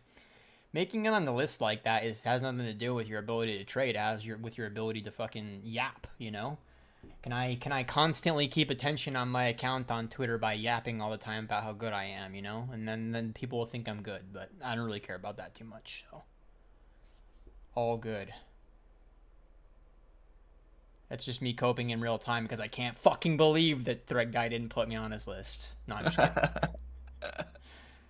You know, I replied to him with this, but like, love or hate the list, he did do really good with making it because everyone was tuned in. It's all anyone could talk about. He had a bunch of 100%. viewers. I think it was fun. That's what matters. I think it was fun. Yeah. What, like, this is a really hard pill to swallow for someone like me, but what you say doesn't really matter. It's, you know, how you say it and how people react to it and stuff, right? So putting out like ideas and value and whatnot is like just so negative EV when I could just go out here and be a rage baiter and just literally just make tier lists and intentionally make retarded tier lists to make everybody mad. You know, it's genius. It was content. It was content. 100%. And I told Thread Guy whenever I was talking to him about going on his stream originally, I was like, yo, if you keep doing what you're doing, you're gonna be like the main character for content. Shit, he'll take Ansem's spot if he keeps doing what he's doing. I don't even know if Ansem holds that spot anymore, but he did at one point at least. Yeah. Spot allocation is just asset allocating. Good morning to my Paragon memers. The asset allocator. Doc, did you ever hear that one, or were you on vacation? Yeah. I've heard it on your streams. I was dead serious, and then he just clowned me for it. Classic. No cookbook this week. It was just delayed because Monday was a holiday, and some of the people are on vacation and stuff. So cookbook should be coming out in probably like an hour or two from now. All three of you take a break, and then we have Lear holding it down for us 100%. Yeah, Lear is the glue that keeps much of it together 100%. You want to talk about Solana? Yeah, we could do that real quick. We'll pull up some Solana. I think Solana is... Why? Okay, I'm boomerang. I think Solana looks good. Although it has looked good recently. Yeah, I mean, Solana looks better, way better than ETH, like, locally. Momentum-wise, on higher time frame, ETH has way more momentum, right? It's traded up a lot more than Solana has relatively. But I think that Solana looks good right now. So, like, for the record, I didn't really yap about that too much, but these are my core holdings right now. Like Bitcoin's my main holdings, and I've got some ETH, Solana, and Doge. So I like Solana right now. Like I said, I don't think that the days of 2023 and 2024 Solana are gone. So now the logic of why I would allocate to Solana is just simply that it's not a bad coin. It's just gonna, it'll go up. Is it gonna outperform Bitcoin? Probably not. Maybe it will in the short term, right? But either way, I don't think that this is something that you buy because it's gonna. Here's what I said like many months ago, back when this was a lot lower. I said Solana is what you play if you're too scared to buy riskier shit. And in hindsight, like the theme of that was correct, but it actually didn't play out because memes and shit literally just went down only compared to Solana. I think let's look at like Pepe for example. Or even my dog coin, it's holding up okay, but it doesn't look that great. But TLDR on Solana, yeah, I think it's a dip buyer. I'm not like actively trading it per se right now, so I don't have a level for you to buy. You're looking for very shallow pullbacks on these kind of things, right? If you're over here looking at Solana going, I want to bet a pullback all the way to 175 on it, you're probably doing it wrong because if it's going to continue to trade up higher, all the dips are going to be shallow. That's a really important note for you guys. Whenever you guys are making altcoin plans and you go, okay, this level's here and the VWAP's here and I want to bid a 15% pullback, right? What's going to happen to you a lot of the times, you're just never going to get filled. Because if a coin's going to go up, it's not going to pull back as much as you want it to. Unless there's some sort of event that creates that. You want to take over for Solana? Yeah, the K line's still relevant. Love it. Yeah, here we go. We'll keep even made it pink. That's pink and blue. That's crazy. It's always been pink and blue. Oh, really? Yeah. I think the main thing for Solana is just trying to hold value outside of the wrong chart, outside of the yearly value REI. There's a bunch of confluence in this region for resistance from a price action perspective, but yeah, it's driven into this a couple times. I think you get a little bit of clearance and acceptance outside of this, and it'll push up a lot higher. But I agree with a lot of people in chat. I do think it looks good. I think what's important is to look at like Sol BTC or Sol ETH, and that'll explain a lot why we're getting this bounce. I haven't looked at this in a long time, but I do think there was really nice trend shift here. Yeah, so in a weekly downtrend for quite a bit, you're getting the squeeze above it, right? So it's giving you that relative outperformance. I think the same thing on Sol ETH, but watch out because I do think if you get one more push up into this region on Sol ETH, that's probably going to cap it because this doesn't look good. There's a very clean weekly trend going back 2 cycles. So if Sol ETH pushes up into the 50s, it's probably going to be ETH time once again. So pay attention to that, in my opinion. All right, I just realized in real time I need to get one of those tweet decks and just have it just loaded up with fucking memes. Because you said something about watch out, and my mind immediately went to the wrestling meme where he's like, watch out, watch out, watch out, oh my god, as the guy gets body slammed. And imagine me overlaying that meme as you're saying watch out. That would bang for the viewers. Lyric can do it in post. You guys heard it here first. We're about to get a Dude, stream we deck. do need to step up our stream game. I think there's I watch other people with streams and stream decks and all this kind of stuff. They're crushing it with the overlays and having chat on screen and all this kind of stuff. We can definitely step it up. It's 2025. It's 2025. He said it here. All right. Yeah, I mean, first things first is I just need to buy one of those Shure mics, which Me too. I almost clicked buy on it recently, but yeah, I've just been buying a whole bunch of shit and kind of forgot to click buy on that one, to be honest. But yeah, we'll get upgraded mics here shortly, and then we'll see what we do next after that. All right, we haven't read chat in a minute. I'm gonna run through it real quick. You're on my S tier list, Magus. Dude, I actually want to do a serious trader tier list. Just traders though, just people that I respect and know that can trade. Jack, real quick, I'll say for new moon, full moon, I mean, I think that there may be some legitimacy to it. I don't know if you're asking because you saw that I actually do have that on one of my charts, mostly for jokes because I think it's funny. But I don't really care too much about these kind of things. If I pull up the in silico moon cycles, I think that's the wrong one. This isn't the right one? Yeah, that's the right one. Okay. It's not like it plays out perfectly every time, but there is a little bit of like, whoa, like we probably, it's like this is why when we make fun of astrology people or Elliott wave people, it's like you really shouldn't make fun of anybody.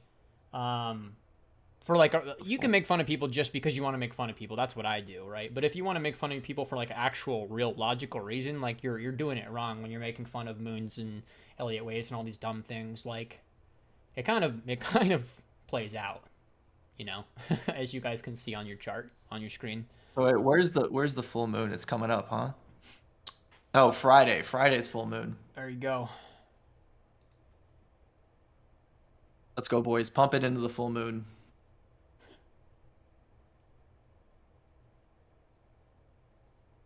I think it's silly. I think it's a lot of stuff in crypto because we don't know how to value things become self-fulfilling prophecies.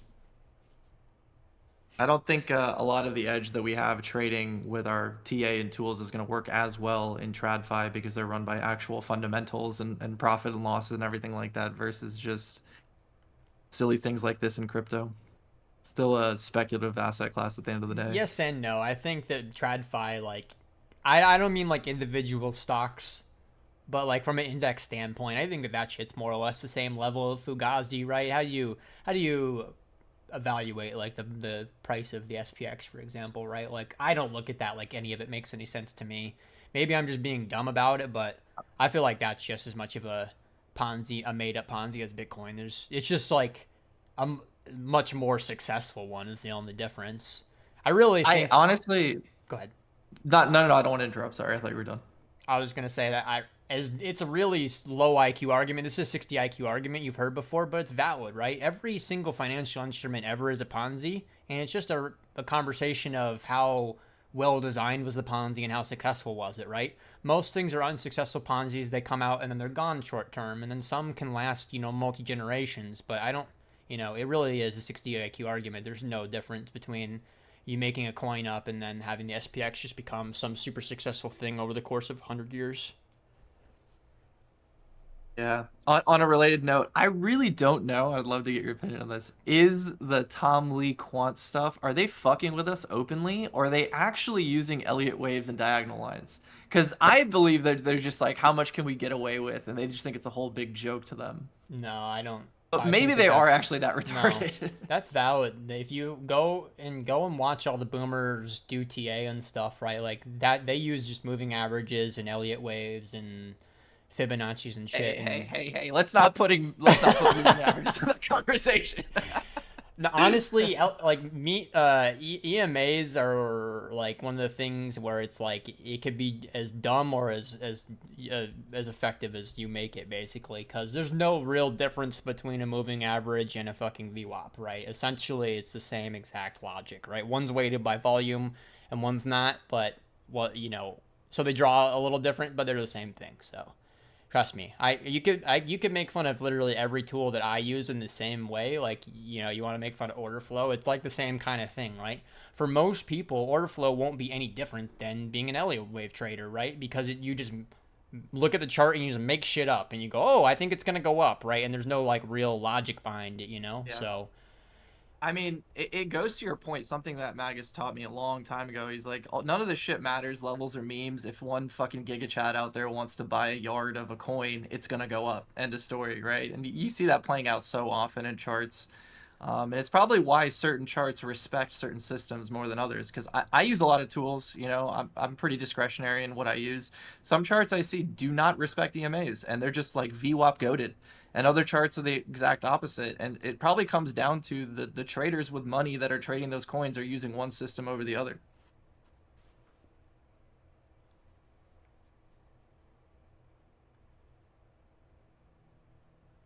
Did I lose you, or no, I'm just that leave you reading speechless? through chat. You're good. Alright. Also, I had no idea what you were saying at the end, but Okay, all good. No worries. it's not you, it's me, honestly. I have like 50% brain power at max right now. I'm surprised that people still regularly ask about Say. Because every time I look at that coin, I go, holy fuck.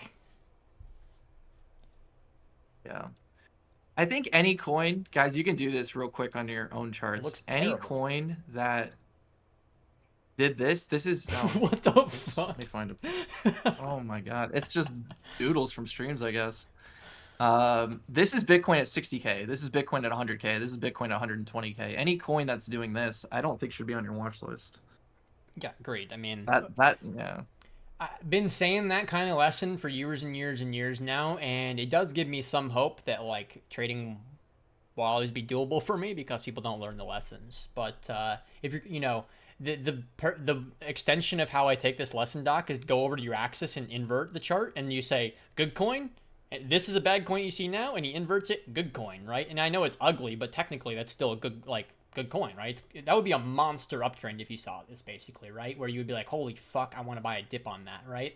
But instead, it's a down-only coin, right? So it doesn't mean you can't make money on the down-only coins, but if you want to trade seriously, you generally want to ignore these things for the most part, right? That I also ENA's have got this some feeling Lindy of- going on with it, for sure.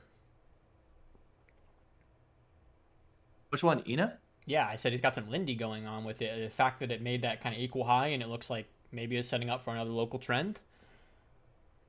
Could be. My only concern about Ina is I think the market cap is actually at all-time highs. Like I think they've diluted so much, so this rally is like not representing the market cap. Like I think if you look at market cap chart, like this drive's already up here. Interesting. I don't pay attention to that kind of stuff. Yeah. I've also honestly gotten ignored this very coin main for a long character. time. I never liked this trading this coin, so whenever it gets asked about, I normally just gloss over it really quickly. Oh. I think this coin wanted to be like an Aptos style of coin from like a price action standpoint, and just didn't really materialize as well. Yeah, this thing did that, right? A bunch Yeah. of times. Oh, here we go. I even have it set up as something stupid on the chart.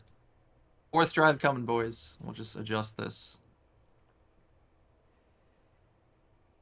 But I mean that 2023 Aptos run after it got listed was wild. That it sparked a month-long alt season basically, Yeah. where that was legitimately dartboard season. I think that probably would have been like February, but I had so many days where I was throwing darts at altcoins and just having just all of them. Like there was one Friday that actually was the pizza line day.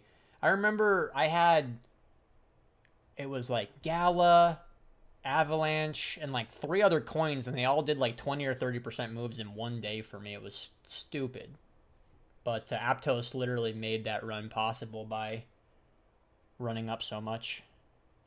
This is Like also the origin 7%. of your big booty bottom pattern. Yeah, correct, which doesn't really hold true that often these days, but indeed. People think that I'm just joking whenever I make the dumb names, but there's actually a real reason why you put dumb names on these patterns. It's because you remember it, right?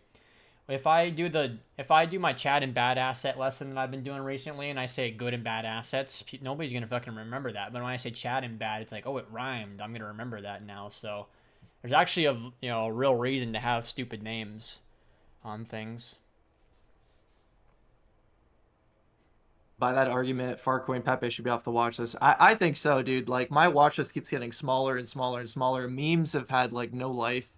The only thing that you're hoping for at this point in the cycle is that, we've had these big risk on moments that are led by Bitcoin, right? Like Bitcoin goes up a fuck ton, everything else just kind of follows it in a risk on season.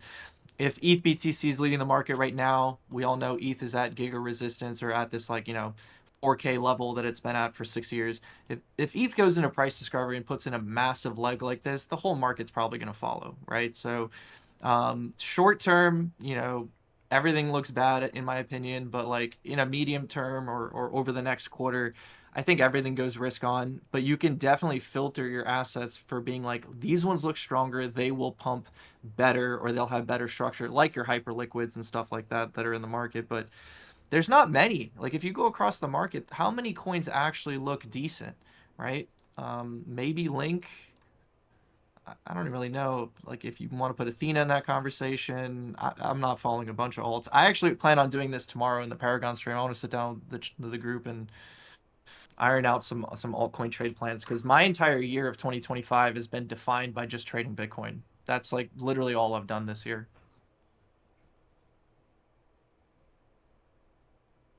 I had something I was gonna say. Totally slipped my mind. I'm like very scatterbrained right now. ECH.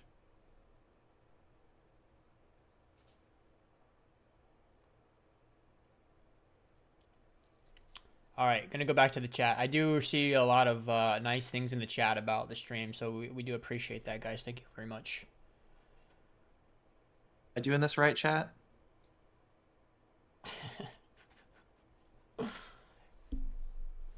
Up only. Stop at 500. Take profit 6,900. Confirmed. Easiest trade in your life right there. Whoa, he's going out into the stratosphere. He doesn't give a fuck. All right, I'm gonna read through some of the chat so you guys don't feel like we're missing your stuff. If you want a position trade or only swing trade, can I do it with your approach to the market? 100%, bro. I mean, most of my trading is positional and swing trading these days.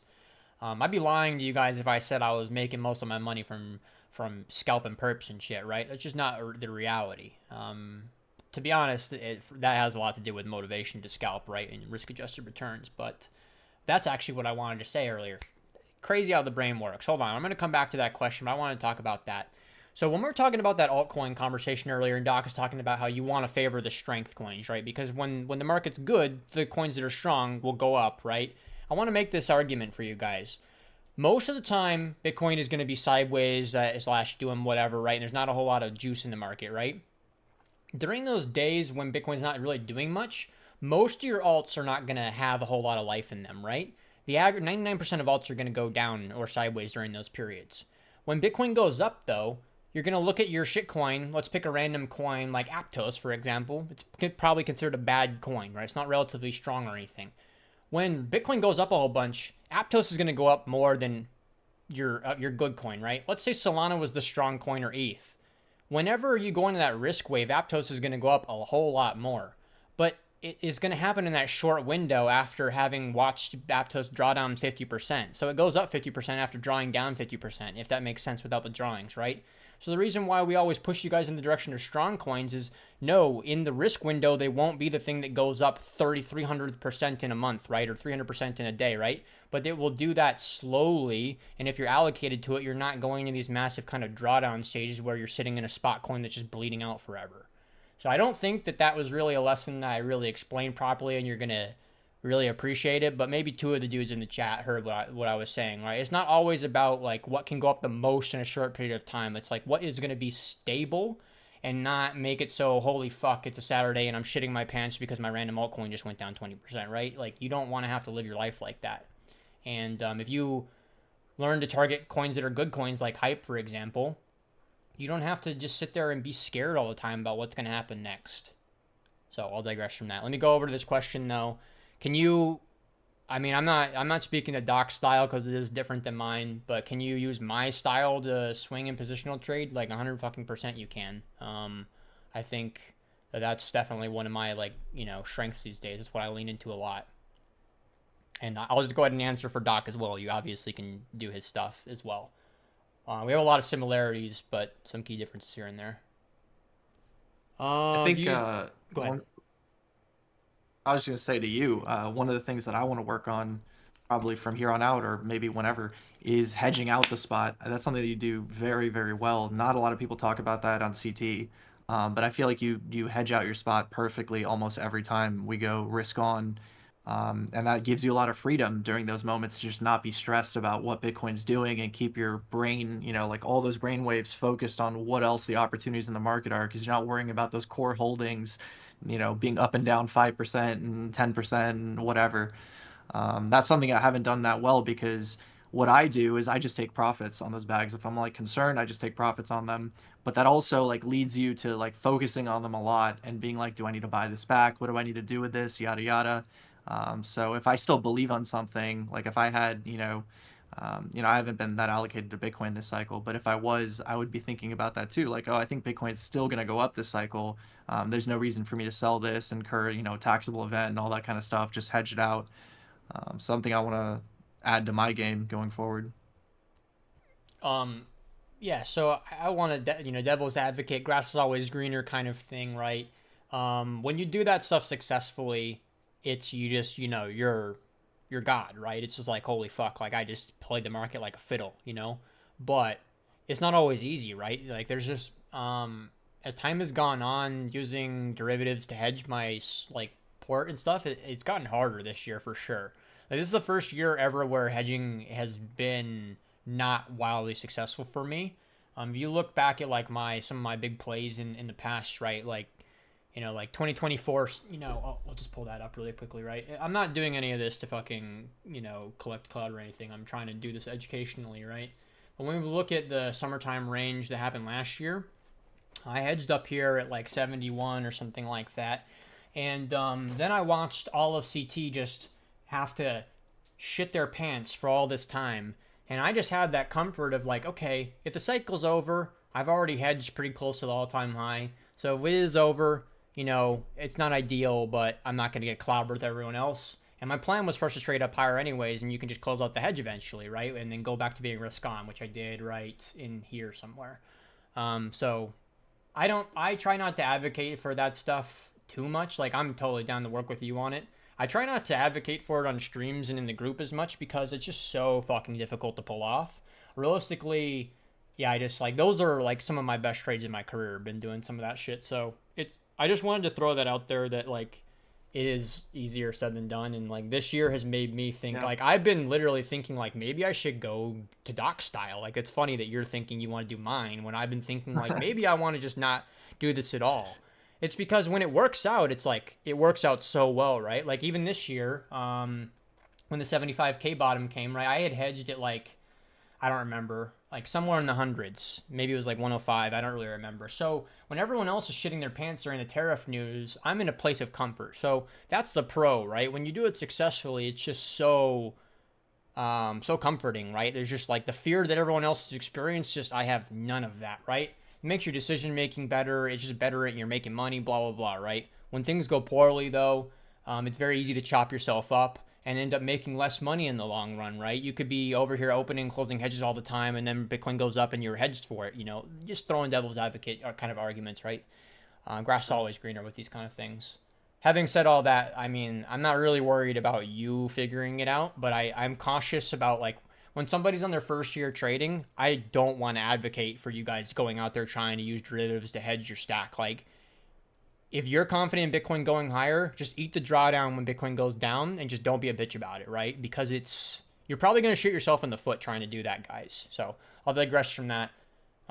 Just if you want to go down that route, I'm all for it. It's worked incredibly well for me. It's been one of the things that's helped me perform very well, but it's not easy. So I'll digress. Yeah, I think the reason I'm thinking about it is like I came into this market with not a lot of money and very heavy on the risk curve, buying alts, looking for narratives, holding things, trying to get multiples on the bags. And in 2025, I haven't done that. In 2025, I've been very risk off when it comes to spot. I haven't been more than 50% allocated like the entirety of the year because I simply just look around the market and I don't believe in much. I have fumbled some stuff. I did fumble the ETH trade and the hyperliquid trade, but generally my goal was just like, where are the leaks in my game? The leak in my game right now is active trading week to week. How much money can I pull in? And how do I repair this work-life balance that is so fucked up over the past few years? And that led me to just trading Bitcoin. And I look at that and I'm like, if I want to allocate to anything at this point or, next cycle or anything, it's going to be more Bitcoin dominated versus like throwing 80% of the port in Pepe again, right? That's probably not going to happen next cycle. I'm not aiming for that anymore. I would almost shame you of, for doing that just on like, the evolutionary process as a trader. I don't imagine you would, but that would just be crazy. But those are the kind of moves you have to make though, right? I mean, there was a period in 2020, late 2020 where I had a huge amount of my money in DeFi, right? It's just like, you want to grow, you got to send it. And then you slowly move in the opposite direction as time goes on. Yep. Conversation for another time then, I suppose. For sure. I had a couple other points, but we'll just go ahead and move on from there probably. Soldier, I do use market profile. I don't know if Doc does. I don't really talk about it that much. It's not a huge part of what I with what I do these days. It's mostly for intraday plans. Volume profile, not TPO. Yeah, I mostly use volume profile these days. It's not because one is better than the other or anything like that, right? So don't get caught up on like the nitty gritty details of that. It's just ease of use. Volume profile on TradingView is just so easy for me to use. It really comes down to that. Hoping hype is a Q4 banger. I think it will be, simply because of like lack of actual narratives in the market. Like hype still is running strong. Yeah, I think there's more people that have submitted to the coin than before. It's probably maximum submissions at this point, but it doesn't mean it can't go higher. One thing I do have to add to our previous conversation though is it's just funny how so many like the viewers are not going to even appreciate that this the way that you and I will, but all of our conversations just do this crazy full circle dynamic where you think on your own enough to where you're not going to hear me go say something and you just go, oh, Magus said this, so I'm going to adopt that. You like normally are skeptical of a lot of my things, and then like it's just funny how I watched you go through the same experience that I did, and then you're just like, yo, remember that thing you were telling me about? And it's just funny. And it's a good thing that you want to figure it out yourself, because that is something that a mistake people probably make. Just because somebody sounds smart or whatever doesn't mean you just fucking take their shit and run with it. You want to validate it on your own, right? But yeah, you guys probably don't appreciate that. But him talking about hedging, like we've had conversations that have led up to this, so it's just really funny to hear him be like, oh, I want to take that stuff seriously now. It's just had this conversation. I've been having deja vu on deja vu recently, and I can't figure out if it's just because I'm, losing sanity or because that's a real thing or not.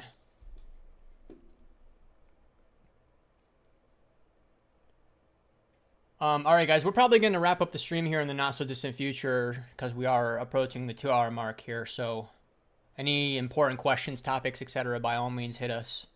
Let me see what else is popping up in the chat. We're talking about the flippening. Had to change diapers. That is a hard pill to swallow, imagining Lucifer as a father. That's crazy. Yeah, that one caught me by surprise. Yeah, that can't be real. He means he's changing his dog's diaper. Changing his own diaper. Confirmed. Yeah, I should have went there 100%. What diapers do you use? Do you think exercise and diet has more impact on your energy? Well, you said more impact on your energy as opposed to what? Yeah, I mean, obviously. So if I'm being honest, like I'm like low energy right now. I'm like in the late stages of burnout, and my discipline, with like my diet and exercise, it never goes away to where I'm just a piece of shit and don't work out for a whole week or anything. But I'm not like over here grinding the gym every day like I did for multiple years. So, I mean, 100%. Any of these like cliche lessons you see from like people on social media, it's like diet and exercise and mindfulness. All these things are cliche and like can be looked at as being dumb because they come from, a lot of times you hear them come from a dumb person, but they're all very like valid, right? Literally any arena you venture to in life, I don't like the word arena, but we're gonna run with that anyways, right? Whether you're a trader or a doctor, whatever, right? You're gonna run into that same shit either way. So.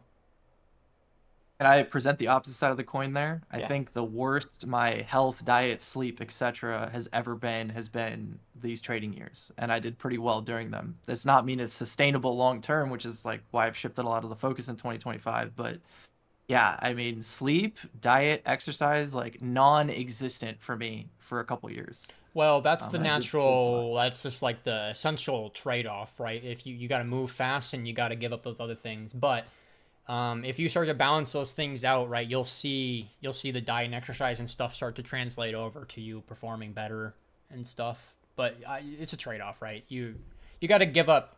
Like we're always going to talk about balance and shit because we're maybe further into the career. But in the early days, balance is not a thing, right? You got to. So, I mean, I was just having this conversation with one of my family members. You got to give it all up, right? You want this, you got to be willing to give up pretty much everything. It's just like no different than being, if you want to be the best at anything in life or better than most people at life, you got to be willing to give up a lot of the luxuries or whatever. Jack asked a good question here. How do you deal with seeing other traders making the right moves and nailing moves so well, when he's always selling early or overly cautious? Good question. That's a question. Yeah, that's something that's to be catered towards yourself. I'm also a trader that came into the market with a risk adversity and had to learn how to come over it or get over it. But you have to ask yourself where that's coming from. Is it because you don't have enough money in the bank? Is it because there's no income coming in? Are you betting too big? Are you risking too much of your stack? Does that money matter too much to you? These are questions you have to ask for yourself. Like basically, what I try to do for each and every one of my trades is mentally tell myself I've already lost a trade when I enter it.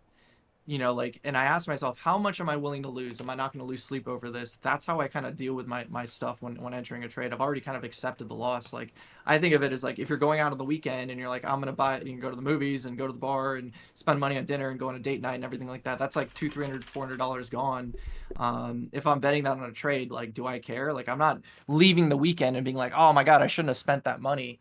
So whatever your wheelhouse for that is something you have to figure out on your own. You have severe PTSD from your April tariff. I lost half my portfolio. That's something Magus can speak on better than me, but overcoming PTSD, in my opinion, is very difficult in many forms. You don't actually have to lose your entire stack. It could just be bad decision making where you lose all confidence in yourself. You're like, damn, all those wins that I had, maybe they were all flukes, right? Maybe I don't know what I'm doing. And rebuilding that confidence, I think, comes just step by step. You go back to the ABCs of trading, take high quality setups, wait for S tier things, get points on the board to rebuild that confidence. I don't think it happens overnight.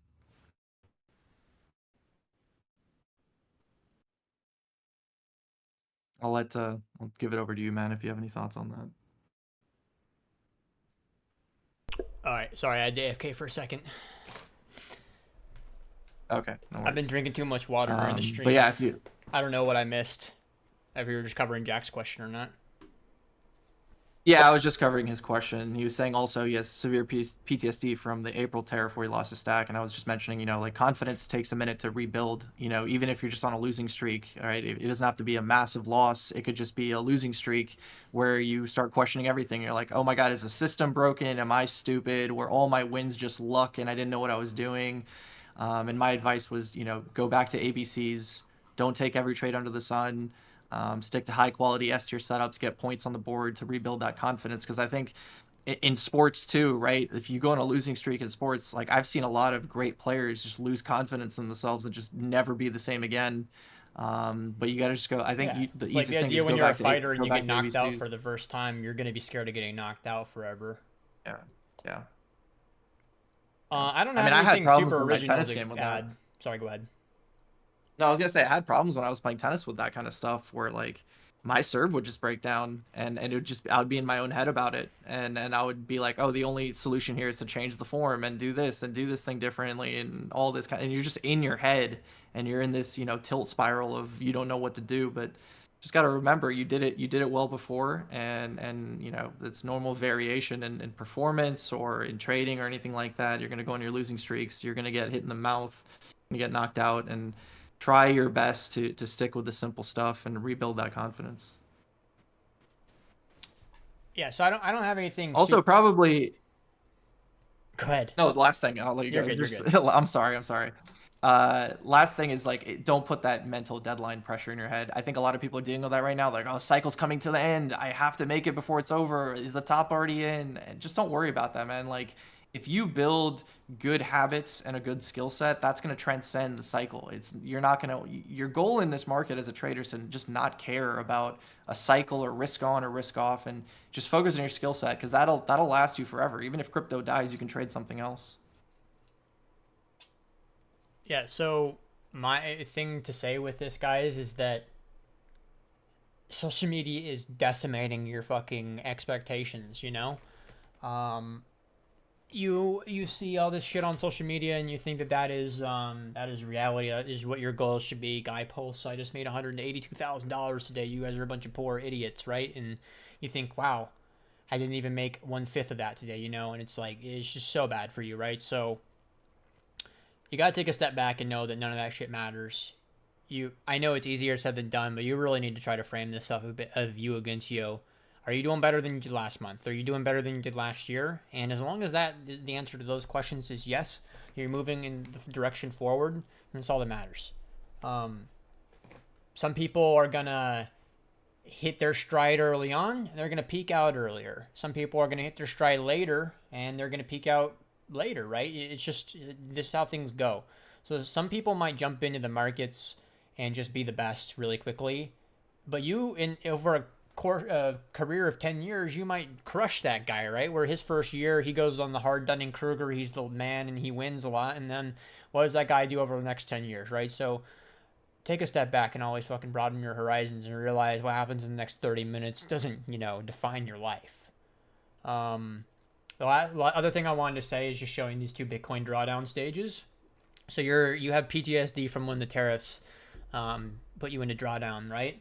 Well, you can learn to survive that or to avoid that drawdown, because not trying to LARP, but that was one of the things that we were talking about earlier. I was hedged for all that, and the peace of mind that you have in those moments is massive, right? I just no fear. But what I will say is, look, dude, these are two moments when I got clobbered. When the 6K bottom fell out on Bitcoin, and it fell from 6K to 3K, and then when the Black Swan event happened in March 2020. Both of these were really rough periods for me, specifically the second one, because I had started to make a lot of progress, right? I had started to build up my stacks a little bit better. I was actually starting to make a little bit more money from trading, right? And feeling like I wasn't the biggest retard in the world. And then I go ahead and reset all my progress, right? And I lost because of the fact that not only crypto pulled back, equities pulled back a lot too. My net worth as a whole just got clobbered during this drawdown, right? So it was really, really difficult for me to overcome PTSD. In these summertime moments, I had to really, this is the summertime, I believe, ish. I guess this was the fall. These periods were mental rework days for me, right? I mean, if I'm being super honest too, I really question if in these days, I questioned if I was going to commit to this stuff. I'm really happy that I did, and obviously the decisions ended up working out really well for me, but to overcome the PTSD after getting clobbered once and then twice, and just so you guys understand, I know this doesn't look like a big drawdown, but this is Bitcoin going down 50% in a day.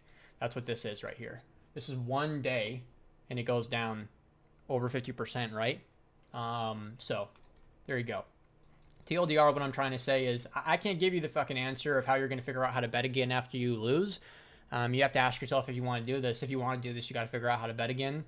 After you get clobbered, it is really, really difficult. You're going to have some huge existential moments where you're going to, maybe have a breakdown here or there. It's realistic, right? I think I definitely had a couple of breakdowns here or there post these big drawdowns, but that's pretty much all I had to say, right?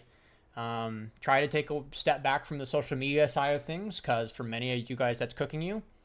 If you want to listen to other people, make sure that they're people that are going to say things in a realistic light. If somebody's telling you follow my 2 steps and you're going to make money, unfollow that guy, right? And go follow the guy that tells you follow these 2 steps and you're still going to lose money, that's the person you want to learn from. So we'll chill on that.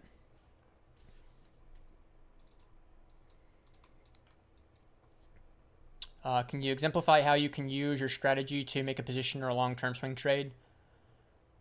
I don't want to do a full system breakdown. I actually did put out the swing trade video not too long ago in Paragon, so #plug. But, essentially I use auction market theory concepts to understand how the market moves between ranges and trends. And then you can overlay a momentum argument on top of that. So now that you have those 2 things give you direction and when to bet, when to take positions off. And then beyond that, it's when your balls tingle, because, experience trumps all with these kind of things. All my big swing trades, right? I'm going to LARP for a second, right, guys? We swung.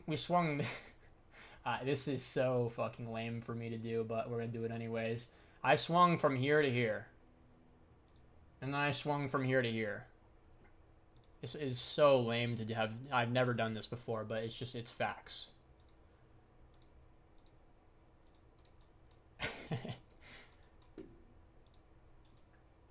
Now, granted, my 2025 trading has been dog shit. I'll make fun of myself. But I basically have been on the right side of momentum for all these major moves in Bitcoin. Granted, I really did fuck up a lot of these days. This is when I made money and lost it many times over. But these are the days where I learned to, make the money, keep the money, and make the money. And eventually we're going to enter a keep the money stage. We're just not there yet. But anyways, I'm super confident in saying that like how I teach trading can be done for swing trading. And the beauty of it is it's literally, there's no difference between how I teach swing trading and how I teach scalping.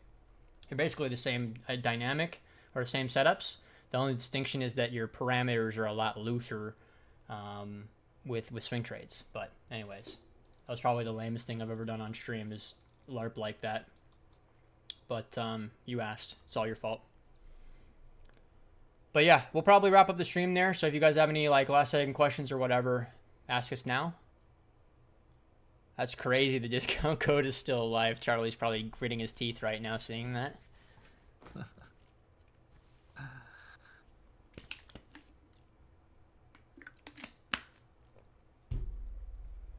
Also, we gotta plug the stream sponsor, bro.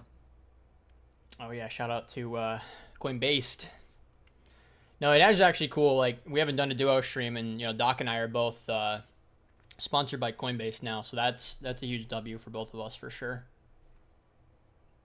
Very feels very I don't know what the wording is. It feels like an honor almost to be sponsored by a legitimate brand. Why is Solana pumping so much? Solana good coin, because I own it. I own Solana, so it's going up. No, it's probably like I said earlier, who's asking that? Jack? I said this earlier, right? They're just running back the same, the Ponzi have been so successful on Bitcoin and ETH, so they're running back on Solana. Wouldn't surprise me if you started seeing more and more treasury debt companies for Solana popping up. JM, I have a feeling that we're going to look at LDO. I think Doc might already be doing so. I can't tell. No. But LDO is probably going to be something we're going to flame. We'll see. Ooh. It's not the worst coin we've ever seen, but it's certainly not the best either. So one thing you want to pay attention to with LDO is it performing in tandem with ETH? It's ETH beta at the end of the day. Are you better off longing LDO, or are you better off longing ETH itself, right? The only reason to be longing LDO is as ETH beta, or number two, because you think that, staking is coming to the ETH ETFs and you want to play a narrative rotation, and that's a trade set up in and of itself. I don't think it's a coin that you want to be like betting on that, like, oh, it's a good fundamental play and whatnot. The things that do happen in crypto is people flip on a dime and someone starts pushing it hard on CT and saying that you're stupid for not buying this, and other people follow suit, and the chart gets strong, and then you got momentum traders in there and stuff like that. But historically speaking, like, I haven't paid attention to LDO since 2023. It was a good trade in 2023, and it really hasn't been since. I think Athena more recently has been the better ETH beta play. So if you're looking for something based on, ETH beta and staking and all this kind of stuff, I think Athena would be the better play for you to look into versus LDO. The crypto market really is the meme from Toy Story. Like, I don't want to play with you anymore, So it's something I mentioned with one of my best trades of the cycle is Pepe. I said it like pretty much this entire year. I'm not expecting it to perform in the same way ever again.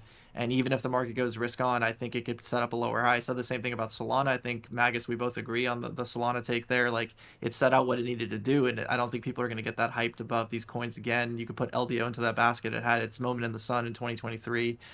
It's probably not going to live up to those glory days again.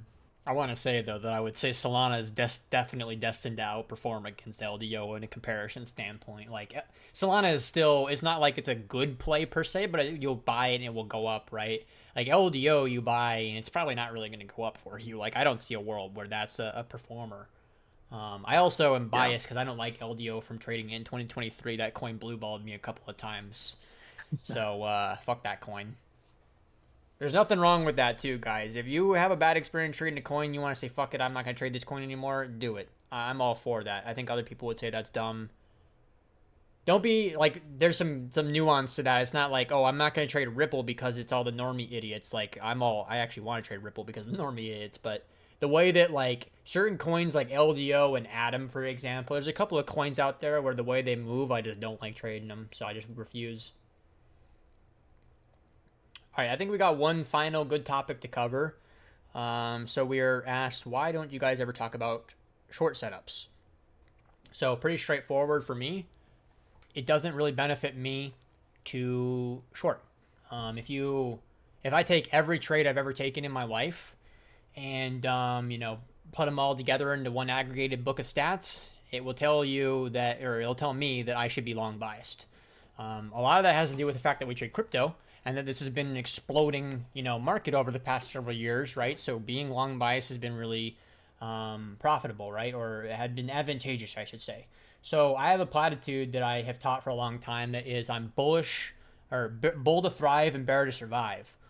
I'm always trying to find the bullish arguments as to why I can bet on Bitcoin going up. And then I use the bearish arguments as a way to defend myself, not necessarily as to a way to profit from the move, going down. In 2022, that was the only year where that wasn't really the truth, where most of my profits came from shorting. But basically every other year, I don't really make money from shorting. So it's common sentiment these days to hear that. And take it with a grain of salt, because for some of you guys, maybe you will be better off shorting things. But for me personally, and I think Doc will probably be in the same boat, we just do better when we long. So why, you only have so much time and energy and, fight in life. So I'm not trying to allocate my energy and resources to things that aren't necessarily going to have the maximum benefit for me. So I'm rather in bear stages, I'd just rather be more of a hibernator and just chill. And try not to lose money during those stages so that I can make money when the market goes up again. I think that's kind of a lazy style, if I'm being honest with you, but it's a good style for a lot of you. Take it with a grain of salt, though, because maybe some of you guys should try to be bears and short shit. We're all different. Yeah, for me, it's just about repeating the simple things that continue to make me money and just solving for that, right? Whether it's, hey, there's this one asset that I'm really in tune with, I'm just going to ignore the rest of the market and just trade this one thing. Or there's this one setup that works for me, 8 out of 10 times, and it's high confidence and I can size into it. I'm just going to only look for that trade. Longing and shorting kind of became the same thing for me. In late 2023, that was when I stopped going kind of 50-50 of longing and shorting. And I just said, screw this, I'm just going long only. And that was sometime in Q3, Q4 2023. Before that, I was trading both sides of the market.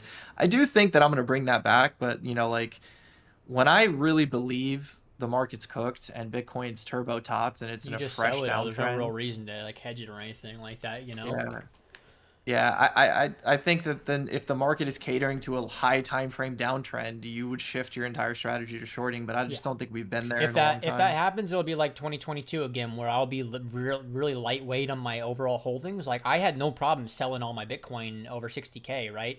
And then just being bearish and shorting. But that kind of meta has just not been, there's no reason to be in a 2022 mindset.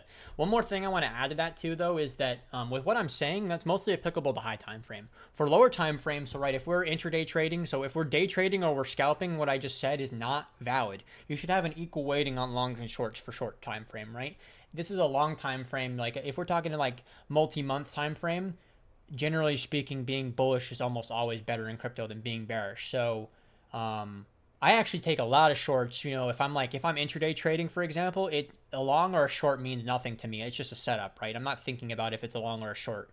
So I want to throw that out there. For lower time frame, you need to short stuff, probably. But for higher time frame, you don't necessarily need to. What the fuck are you painting right now? Don't even do that, bro. We're painting top fractals. That's crazy. You know what? You should post that and you'll get 6 million likes on Twitter, and then we can meme our way into this being the local bottom, because if everybody likes that on Twitter, then it's clearly not the bottom, or clearly not the top. Dude, have you noticed how obsessed everyone is with the top? Like, do you think people still have 2021 or 2022 PTSD in their blood? Because 100%. it's felt to me every step of the way this cycle, people have been so fucking terrified. Like, of just, I'm going to buy the top, I'm going to buy the top, I'm going to buy the top, or like, the top is in and this and that. Here is the major reason for Crazy this, obsession. is because people are sidelined, straight up. As crazy as that sounds, a lot of people joined in. A lot of people that have been here a long time had more Bitcoin in 2018 than they do now, right? And that's a problem. And that's what's happening to people, in my opinion, right? A lot of these people are pessimistic about it. They don't want to cheer for Bitcoin going higher because they don't have any, and they don't think that when Bitcoin goes higher that they're going to have an alternative way to make money with alts or whatever, right? So I think that's what that comes down to. The people have given up, on some level. And we give too much of a voice to the loud morons in life, right? You know, the silent majority that you don't have any data on because you don't hear them, right? You forget about them and then you hear three loud retards, you know? So I really think that a lot of that has to do with a sideline dynamic where a lot of people probably round trip the 2021 stuff. I mean, bros, there's probably a lot of people that quit crypto when Bitcoin was below 30K, you know? I personally know one person in real life that sold Bitcoin at 20K or something like that because the FTX got spooked, never bought back. So that's the case with a lot of people, in my opinion. And it always comes back to that one final lesson of, right, do you want to be right or do you want to make money, you know? The guy that calls the top, the next GCR or whatever, right? You know, there's all these people that call the top and shorted it, and then we give credit to two of them. And those guys will be the next hymns, and then, you know, everyone will think they're the best traders ever, and we'll move on. I don't know. I feel like that's just probably more of a, what's the word I'm looking for? A vanity thing, right? Short of the top is vain. It's actually, you know, I shorted the top last cycle, and I could ask myself, would it have made a huge difference if I had just sold 10% lower? Like, not really. Like, I would have, you know, not protected my money as effectively, but you guys get my point, right? It wouldn't have really made any substantial change, like differences or whatever. And a lot of effort went into that play too, right? So I'm gonna stop. To your point, you said this earlier about like social media is cooking you. That's a big thing that when it comes to trading is like you think real trading is buying bottoms and selling tops and shorting tops and longing and bottoms. showing That's not real everybody after trading. the fact Yeah. too. It looks good sometimes. Like if you look at like my Bitcoin trades, it's gonna look really good, but like it's I don't know, man. It's not what real trading is. It doesn't really matter. You know, people would really feel self-conscious about like, oh, I didn't long the Pico bottom. It's gonna look bad on the, you know, execution arrows, and I don't want to share this. And if I post like, don't let all that stuff influence you, man. Just try to take the best trade available because I do think that like what people think trading is and what trading actually is are two different things, and it's a big problem with social media nowadays. I wanted It's to say this also it's earlier. a self-fulfilling machine, man. It's like stop giving engagement to that stuff, you know, because it's like a self-propagating machine. When people get engagement for that stuff, that's what people think, you know, people want, and then they post more of it, and people like more of it. Like it's wild. It's the car crash analogy, though. People will not be able to look away from that stuff, so I don't think that's going to change anytime soon. One of the things I wanted to say earlier that I forgot to say with the whole idea of PTSD and all that kind of crap was, or like struggling, you know, how do you handle your struggles or whatever. You should frame this in a glass half full light that with trading, at least, if you don't choose to do things publicly, it's actually really nice the fact that you can just lose in silence. And it could just be you. For me personally, my stuff definitely gets compounded when I know it's in a public light. So I'm just throwing that out there. For a lot of you guys, it is that you should be optimistic, or I don't know how to word it. You know, look at a glass half full, the idea that like when you fuck up, you can do it all on your own and you don't have to have the extra pressure of people being up your butthole about, you know, how you fucked up. With like, because the reason why I thought about that, because Doc was talking about tennis, it's like I go out on a tennis court and, you know, I can't serve all of a sudden. It's like, not only am I seeing this, but everybody's seeing this. My dad's seeing this or whatever, right? So it's like a whole other level of like of pressure in those dynamics. So just be appreciative that there's at least some sort of positive for trading, which is you can lose in silence.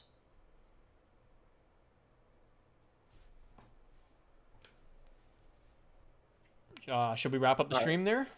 Yeah, finish us off with a very big hopium doodle on Bitcoin. Oh, got you. Yeah, let's get some arrows. All right, guys. So we are in the bottoming stage, so we're gonna range it up. Then we're gonna reclaim the previous range. Where's Q4 at? There you go. If there's any sort of big sell-off at the beginning of Q4, you buy the fuck out of that and you pray. And you adopt. You don't just pray to one god. Let me teach you the real alpha guys. You adopt every god. You pray to every god. Boom. You're welcome. That's my trading strategy. In all seriousness, I do think the bottom is in the formation process right now. If it trades a little bit lower, I'm probably going to want to buy into that under the context that I think that the rounding out is still playing out.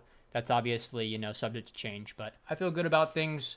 If you're still here and you're still alive, take that as a W, right? Because many of your brothers have come and fallen in this period. That's something that people don't talk about that much, but many of our brothers quit. And just give yourself a pat on the back if you've been here for some years, you know? But yeah, that's it for me. Good luck out there, guys. Thanks for tuning in. Thanks for to Doc for joining on, just because it makes the stream easier for me to get to pass off 50% of the responsibility to somebody else. All right, guys. Thanks for tuning in. You want to do an outro? No, I'm good. Okay, cool. All right, Appreciate thanks, guys. We'll see you soon. Cheers.